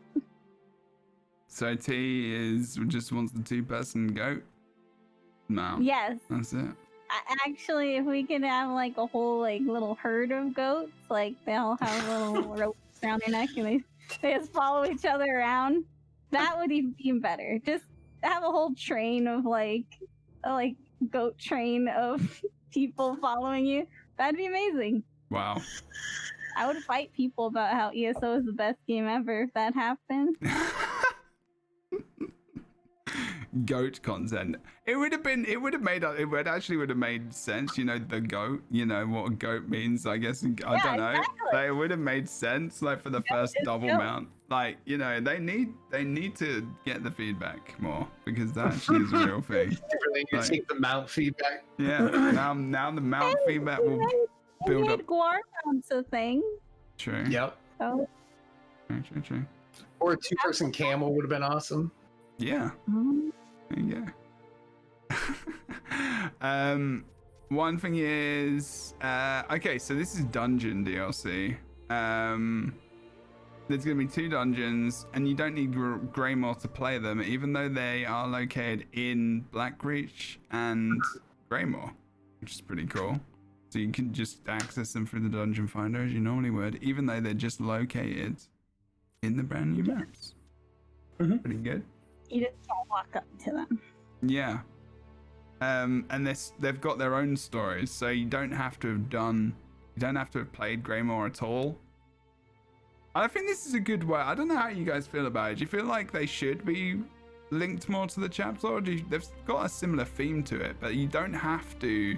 You essentially don't have to. This is what they're saying anyway. You don't have to buy Greymoor and be like clued in about that to be like, oh yeah, this is the story of blah blah Which blah. makes me sad, because like it's kind of like what someone said, where it's like these kind of marketed as like, hey, this is Skyrim. So now the dungeons don't really have much to do with it. It's kind of like how Moonhunter Keep and March of Sacrifices was. It didn't really have much to do. I think it's kind of tough because I see what they're trying to do is like, oh, you don't have to feel left out of the story. But then I've been playing Final Fantasy 14, and like all of the dungeons are all linked into the main storyline. You can't go past them without. Yeah, it's actually a part of the storyline. You have to do them. Mm-hmm. And so you have to do a raid, right? Yeah. You have to do raids. Yeah. haven't gotten that far. Oh shit, sorry. Well, no, I knew. Oh, you knew. Okay, all right. What level are you actually? I'm at like 55, I think. Oh crap! No, you would have had to have done a raid. You would have done one. Oh, I'm really behind the main storyline. I'm like at 35 or something. Okay, yeah. Really upsetting. Yeah. Wait, what's your main character? I wonder. It's one of those things with the little animals that you can call out. I don't know what it's called. It's a little thing with the animals. But what's your race? Are you the cat people? What are they called? I can't remember. No, I'm a patat. Are you? Wow. Amazing. Me too. That's cool. I am as well. They are the best. I'm potato as well. Sorry. I haven't played Elder Scrolls Online for a long time. Not Elder Scrolls Online, Final Fantasy. Although, last week. But I feel like coming from that, it doesn't really feel like, I don't know. Does anyone really care about the context of dungeons after the first time you do them? Like, No. The visuals are the most important part. Yeah. Just as long as it looks cool, I think people are happy. Yeah. Wow. Just Make the let them mechanics live. good. Yeah. Some of just the let them story is live. good. Like, There are some dungeons where the story is quite cool and I like to follow. I think where you are able to, and there's some immersion in there and camera changes and different stuff. I don't think that happens much, but there are some dungeons where the story is cool. But yeah, I don't know. I think I like to. I know that I'm gonna do the dungeon DLC probably on release. I will go in blind as I always do, and I will do vet. And I will solo queue as a healer, and I will cry for 6 hours, and it will be fun. Because I like doing that for some reason. Generous. I do it every single time. Depths and Malatar was in there for 6 hours on that first time. What was the other one? Actually, no, it was the other one. Depths and Malatar was actually easier for some reason. It was the other one. Reach. Yeah. Not Ice Reach, Frostfall. Yeah. With the boss with the laser. Hell yeah. Oh my god. Awesome freaking laser beams. That was amazing. I was so good. I was in there with a guildie and we had a tank and someone else and they just kept dying and we couldn't do it. I don't know why I loved doing that, because I could get skin, and you can get new skin in these dungeons as well. So if you do it on vet, so one of the dungeons, I can't remember which one. Skin. I hope so too, Gadget. I hope so too. I hope we aren't there for 6 hours. No, come with me. Let's go. No way. Solo queue in vet dungeons is It won't content. go for 6 hours. It won't be for 6 hours. I'll go with you, but it won't be for 6 hours. Yeah, but it won't be for 6 hours if you go with me. You need to go solo. One day, like day one. I'm telling you, if you want a stream's worth of content, just do it. So it'll be a stream's worth of content, but it would be a life worth of my soul being crushed. Hey man, it's it's all about helping the community, but that's all I'm gonna say. Not tanking in pug groups. No, thank you. Okay. I carry far too many of them already. Oh, they're doing this. They're doing the whole hard mode activation from trial. Yeah, dungeon now boss. as well. Yeah. So they're doing that with the free bosses where you can activate hard mode. You have to still have done the previous boss on hard mode, so you can't just go to the last boss and activate hard mode apparently. Which is quite cool. That's in vet, I guess, obviously. New houses, new skin, new furnishings, and then there's a prologue quest as well. I don't know how long this prologue quest is going to be. But normally they don't put story quests in with these DLC. It's just said it's like you a have new a thing. prologue quest, I think usually only for chapters. Yeah, that's right. But other than that, I don't know if there's anything you guys are specifically interested or excited about. Yes, absolutely. What?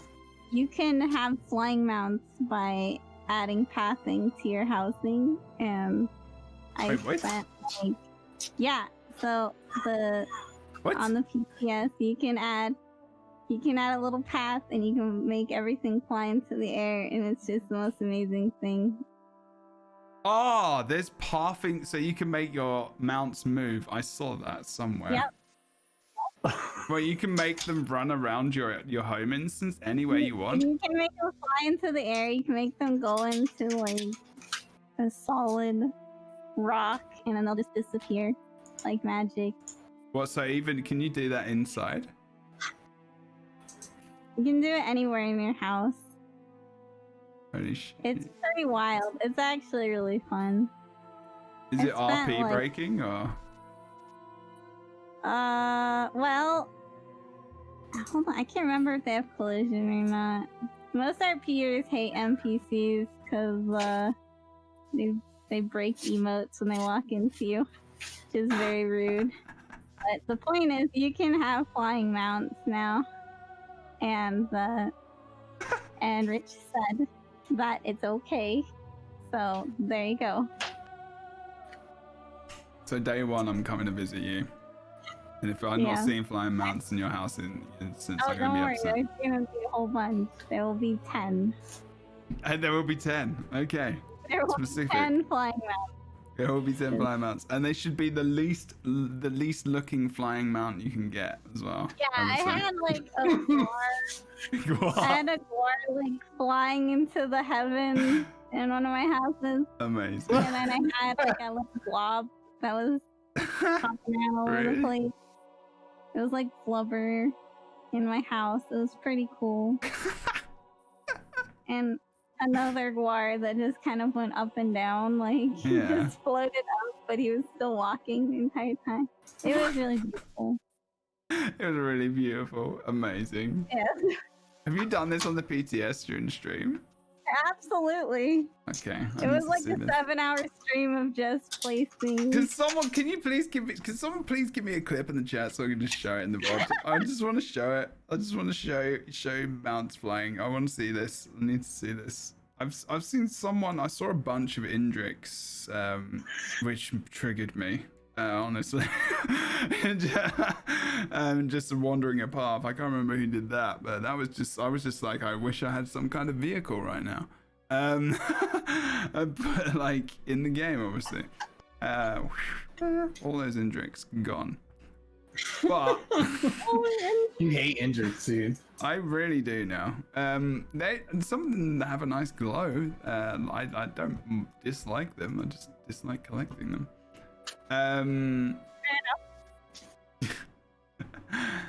But yeah, I think we were talking about something before stream. I kind of wanted to not end on, but we were talking about something. Okay, so this is a thing, and we can talk about this if you want, but if not, that's okay as well.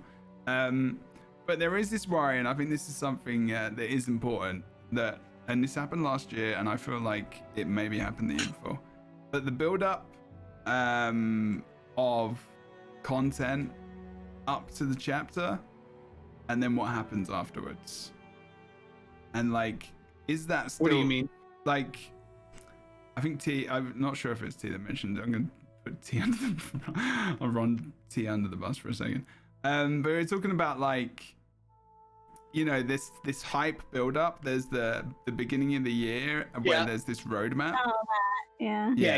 I think it's actually a really important thing to talk about. Because I like to talk about this kind of stuff. Are you guys worried about that again happening this year, when you've got this kind of build up with like the first DLC, and then there's the chapter, and then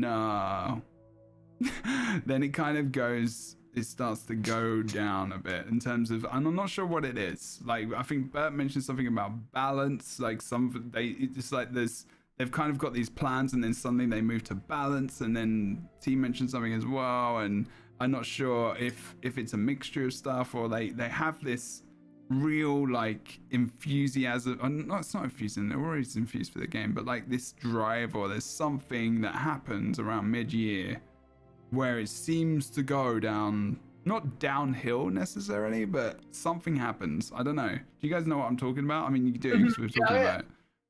But what is it? What happens to the game? And this time of the year, combat changes. People get fed up. combat changes. Okay. People get fed up with having to change around gear constantly. Skills, just they constantly tip things on its head, and they do it right after a chapter releases. So that has that's to kind of why. happen to a degree. I would agree that it would This have to a degree. Something has to be adjusted, but not like maybe not as much as maybe there is going on. Yeah. I guess. T, is there anything like for you that you notice change wise, like when you come to like when we've got the chapter? Is it that it's just impossible to really match that throughout the year? It's just even difficult to do. Like you maybe just need to have quiet spots in the year, and just so happens that's kind of summer to Christmas. I don't know. Well, I think a big problem is and it's been working well, but the chapter situation might, I'm not sure if it's helping or harming the game in the long run. I think it's important for the game to have the chapter because it brings in a lot of new people. Like this is when we see a huge influx of new players. Yeah. And they pretty much throw all the advertising, all of the promotion, everything into the chapter. Yeah. And I think they've tried to remedy that with Elsewhere, where they had like Seasons of Dragons. Now we have Dark Heart of Skyrim, where it's like a year-long thing. But once the chapter's out, it's like interest from the player base that's been playing for a while just plummets. Yeah. And while we do get dungeon DLC, some people don't care about dungeons. I think I've said this before in the podcast. When I used to just do role playing in ESO, it barely registered that it was an update to the game. Like I didn't care. All I cared about is like if there was a new motif. So it's kind of tough that you have like this huge gap where it's riding on 2 dungeons, and how much can you really do 2 dungeons? They're really well done. They're always really well done. But it's very focused. It's not like 3 months worth of content where there's this huge dry spell between that and the 4th quarter DLC. And last year we didn't get an arena, like somebody mentioned in chat. That was kind of this year, maybe. I hope. Yeah, I really hope we get some sort of extra PvE content. I don't. That doesn't look like a likely thing. I don't know. But like, Never know. That's true. You never know. You do never know. It's true. One thing I think T, you're right. I think you're bang on with that. To be fair, I think the one thing I would like to see them do is to make it less predictable. Is that, you know, have these updates, that's fine. There are other MMOs that are doing updates and stuff, but I think they mix it up. They're like, you know, we've got this update. It's too I don't know if it's like predictable or like oh dear, what happened there? I don't know if predictable is the word I would use. Gringalot, sorry. If you put links in the chat and you're not a sub, you get timed out. I'm sorry about that. Just because like we had some issues in there before. But basically, so like I think Final Fantasy, every single time Final Fantasy 14 has some kind of update for their game, I'm like, I want to play Final Fantasy 14. Even though I don't necessarily have a massive amount of interest in it, I'm like, whoa, why is everyone so flipping excited for this game right now? And I'll go and look, and then like, I got flying mounts. There's a new raid. There's a story. Gets pumped up. Yeah, oh yeah, hell yeah. It might just be the community, but I don't know. It just something about it gets me really excited. Guild Wars 2 makes me want to just... I don't really care. I'm just like, I know what's going to happen. It's a new map. It's a new story. Same again. Elder Scrolls, I'm like, I already knew at the beginning of the year what it was going to be. I knew it's going to be 2 dungeons. I'm like, cool. I'm excited for that content initially, but then what's going to be there to just continue that on? And I think it's that kind... That's really telling. that experience of just the, what's good. I mean, even though I don't play Final Fantasy 14, I hear about the and I know that Snow, obviously one of our mods, he hypes that up. I hear from other people as well, and Twitter and everything else. So I'm just like, what are they doing over there? Do you know what I mean? Or like Destiny 2 now as well. I keep seeing things about their expansions and like exciting stuff happening in them with it, which is different and new and innovative. Yeah, to be fair, they have, as far as I know, less frequent updates than ESO does. And I guess that's yeah, it really is like they do so much. They release so much in ESO throughout the year. But I can't help but feel like maybe there's some sort of where they can distribute the content a little bit. Do you think it better? would be I like don't know. a thing where, I think maybe what you were saying before with like the focus of like, this is a dungeon DLC, this is a story DLC. If they're going to do 4 dungeons a year and a rate and a trial, and they've got 4 updates, just do a dungeon per DLC, have the story, and then have the story broken up as well over the year. So you've got the story and you've got the dungeon. It's a bit shorter and it just gets broken up a bit more, so that you've got this patch, we've got story, we've got a dungeon, we've got housing stuff, and we've got antiquities stuff. We've got something for everyone. So, and then PvP as well, balanced. I don't know. I think that's exactly it, because like I said, they've been trying to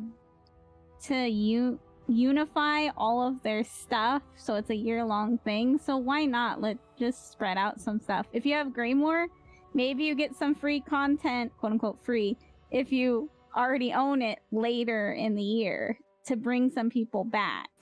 Because like I have so many people come to my chat and go, I have Greymoor, do I get to go do these dungeons? And I have to say, no. Sorry. Yeah. I just think it would be so much. It would just be more inclusive of people. And I think what you said before is, that's really important. Like, it's just that like if you're a person who just really likes dungeons, twice a year you're going to be hyped for the game. You want it to be more. Like, you want it to be more than that. Like, if you could be 4 times hype a year rather than 2. R.I.P. PvPers. when they get excited if like Cyrano loads correctly. I'm sorry. If I want to play PvP, I'm not going to play Final Fantasy. I'm not going to play Final Fantasy either, to be fair. But I'm not going to play Elder Scrolls Online. PvP. I have no idea what I'm doing, but it's fun. The reason I play Elder Scrolls Online is for the story, for the dungeons and the trials, and for the now antiquities. PvP is not a mode, which is PvP in Elder Scrolls is another podcast. Let's just say that. It's got some great modes and some great features.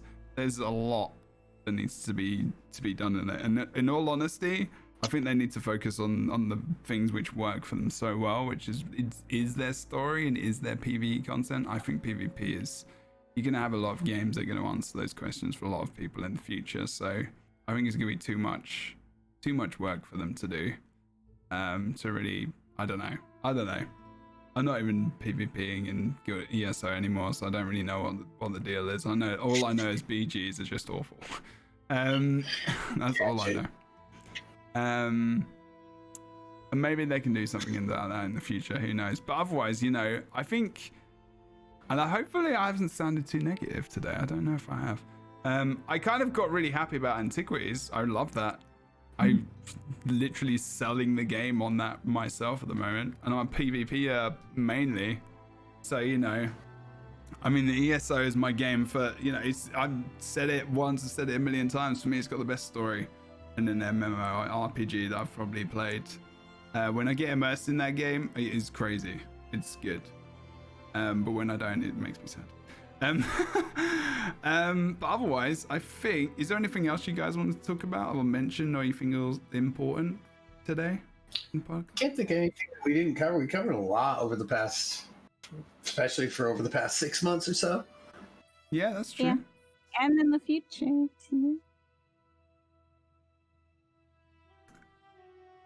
So you guys are happy? You good? We can go and enjoy the rest of our lives. I think I'm good. Yeah, I think we covered like pretty much everything. I think in the document that we. Pog trials are basically PvP. Bard class. Okay, maybe next year. There you go, Matagon. Matagon, when we one day get Matagon on here, we'll talk about our Bard class.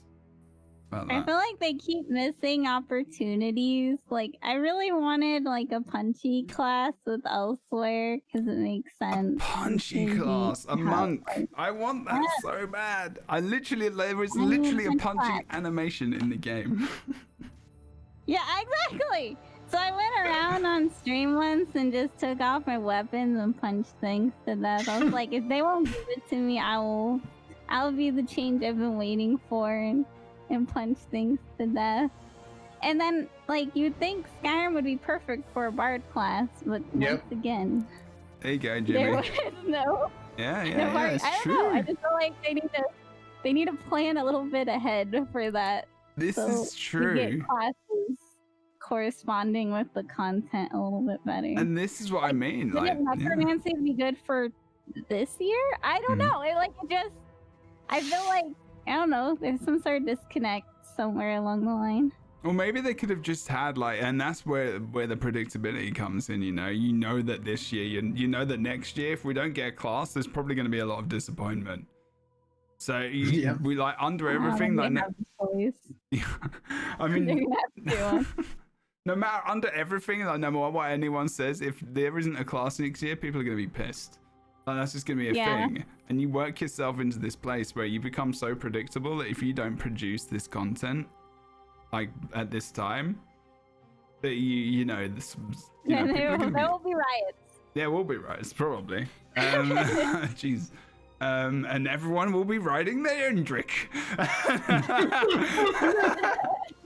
Goddamn Indrik. I'm sorry. I think that they do maybe need to think about that at different times. Like Jimmy said, it's like you go into this place, you go into the Bard's College. It's the Bard's College. I mean, you're in there. There's all that you're surrounded by. You can gather the musical instruments and put them in the cupboards and stuff, right? You could have gathered one which gave you the class. Like, it could have been a cool little, even if it was just a skill line. I don't know. A skill line, something everyone could use. It would be so cool. Yeah. That would have been, and it could have been especially since we didn't have, like we talked about, there wasn't really we had antiquities. I guess those are technically skill lines, but not in the same way that we've gotten skill lines in the past. I don't know. Well, one day, you never know. Bard is a fun. Maybe ZeniMax will hire us, and then we can be like, hello, we need to redo Skyrim so we can have the Bard class with Solitude. Thank you. Amazing. Okay, right, we're gonna bugger off. Okay, guys, thank you very much for watching the stream today and coming out. It's been a fair few months since we had a New Companions podcast for Elder Scrolls Online. The next one will probably be after the DLC has dropped. So I don't want to commit to every 2 weeks because there's, at the moment, for me personally, I don't feel like there's enough going on that's new and consistent to talk about Elder Scrolls so often. So when I come up with something to talk about, we will talk about it. DLC is a really good chance to come back after that when it's released. There might be some other features and stuff we're talking about. If you want to have a look at listen to very general podcasts about the rest of the game, we've got like previous 25 plus episodes. I might evolve it into something where I start talking about, lore and stuff a bit more in the future. It really depends. I'm all over the place myself in games right now.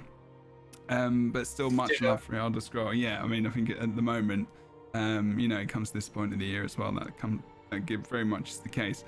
Greymoor, I want to emphasize, if you are interested in the game, you should definitely pick it up. It's worth.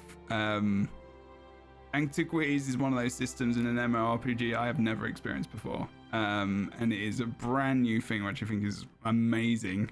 And is a big credit. I think it's for me personally, is their biggest selling point of this DLC. chapter, whatever we're gonna call it. But yeah, if you're looking forward to the next DLC, which is called Stonefawn. Yes. There you go. I always say it backwards. I don't know. Fawnstone? Yeah, I just like, I know there's like rocks and a sharp thing, and I'm so bad with the DLC names. You know there's rocks and a chirp thing? No, sharp. Oh, Like sharp thorns thing. or Okay. I'm like, And flying so mounts. No. I'm flying fast. Don't forget, if you just joined the channel or anything else and talk about flying mounts, there is no flying mounts coming to Elder Scrolls Online. It's just something you can play around with in your housing, and maybe you can dream. But yeah, other than that, today our guests have been Tilly Khajiit and BertFerkins. BertFerkins, where can we find you? What do you do? What is you're not wearing a hat today? I'm not wearing a hat today. Showing off the gorgeous locks. Yeah. Same. My perfectly coiffed mane. So you can find me at twitch.tv/BertFerkins. I stream 5 nights a week at 11 p.m. Eastern. I stream the Elder Scrolls. I do cooking streams, variety, music, all sorts of stuff. And speaking of music, if you want to catch me on Spotify, if you're a streamer or a content creator on YouTube, anything like that, I do have my Spotify. You can just search BertFerkins, and that is completely copyright-free music that you can use for your stream or your YouTube or your podcast. Yeah. So yeah, there you go. If you like Bert, people, you should go and do that. Check him out. And yeah, his tunes are good. You should go and have a look. Definitely. Awesome emotes. Good man as well. Great community. Tina Khajiit. And thank you again, Bert, for coming on as well. Appreciate it, man. Oh, my pleasure. Indeed. Tina Khajiit, tell us about you. Where do you do the things? What are they? And how many flying mounts do you have? 10. And I stream here on Twitch. T_the_Khajiit, as my bot likes to say. Right here. And I'm also on Twitter a lot. Way more than I should be. So if you wanna follow me there and expect Elder Scrolls content, you're probably gonna be confused. Because it's a stream of consciousness, and whatever I'm into is what I tweet. And it's kind of how my stream is too. Whatever I would play. Kind of want to go over there and see what you've been tweeting about recently. Okay, yeah. Lots of anime stuff and pancakes. Oh wow! What is that Smile Bacon mini? Oh my good lord! There's some pancakes. And why is there Kirby holding a knife? Like this is really amazing. There really is a mixture of content on there. That's quite amazing. Yeah, definitely go follow. He's nice because he's protecting himself. Okay. I mean, Kirby's pretty violent, to be fair. He's pretty crazy in Smash. I don't know. Pretty sure it's a thing. Okay. So we are going to leave, but first of all, I'm going to tell you about myself very quickly. I'm Jebro. I commentate, I host things, including podcasts. I stream full-time on Twitch. I have a YouTube channel, Twitch, Twitter. Everything is twitch.tv/JebroUnity, youtube.com/JebroUnity, Twitter, JebroUnity. All the things. If you do Jebro in Google, you probably find me or a construction company. I don't create construction goods. It is random. I still don't get it. But maybe if you Google it now, you'll find out. You should probably do that. But I would heavily advise you to go and follow these awesome people who have been on the podcast before. They will no doubt be on the podcast in future. Otherwise, go and check out the rest of them. Anchor.fm/new companions, I believe, as well. And yeah. Oh no, sorry, anchor.fm/JebroUnity as well, and that is where these podcasts are. I do a Guild Wars 2 podcast as well. Haven't done one of those for a bit, so if you do like that MMO, make sure you check that out. But yeah, otherwise, oh no, yeah, that's the Lightbringers, that one, which is Guild Wars 2. Otherwise, guys, thank you very much. T, you can wave if you like. We can't see you. People might be able to see, but depending on where you are. Otherwise, thank you again for joining the Elder Scrolls podcast. The new companions, I'll see you next time, potentially. Enjoy the rest of your evening, day, morning, month, or Sunday evening, specifically. I don't know. Bert is waving enthusiastically. See you next time. Thank you for watching. Take care. Goodbye.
Okay, I'm still here. We are going to carry on doing some things. I might play Elder Scrolls Online. What should we play? Should we? Thank you, T. Thank you, Bert. Appreciate you guys. Thank you. Let's see if we can get over to the main channel first. Main thing we do. Is he going to throw up? You got to change scenes and everything.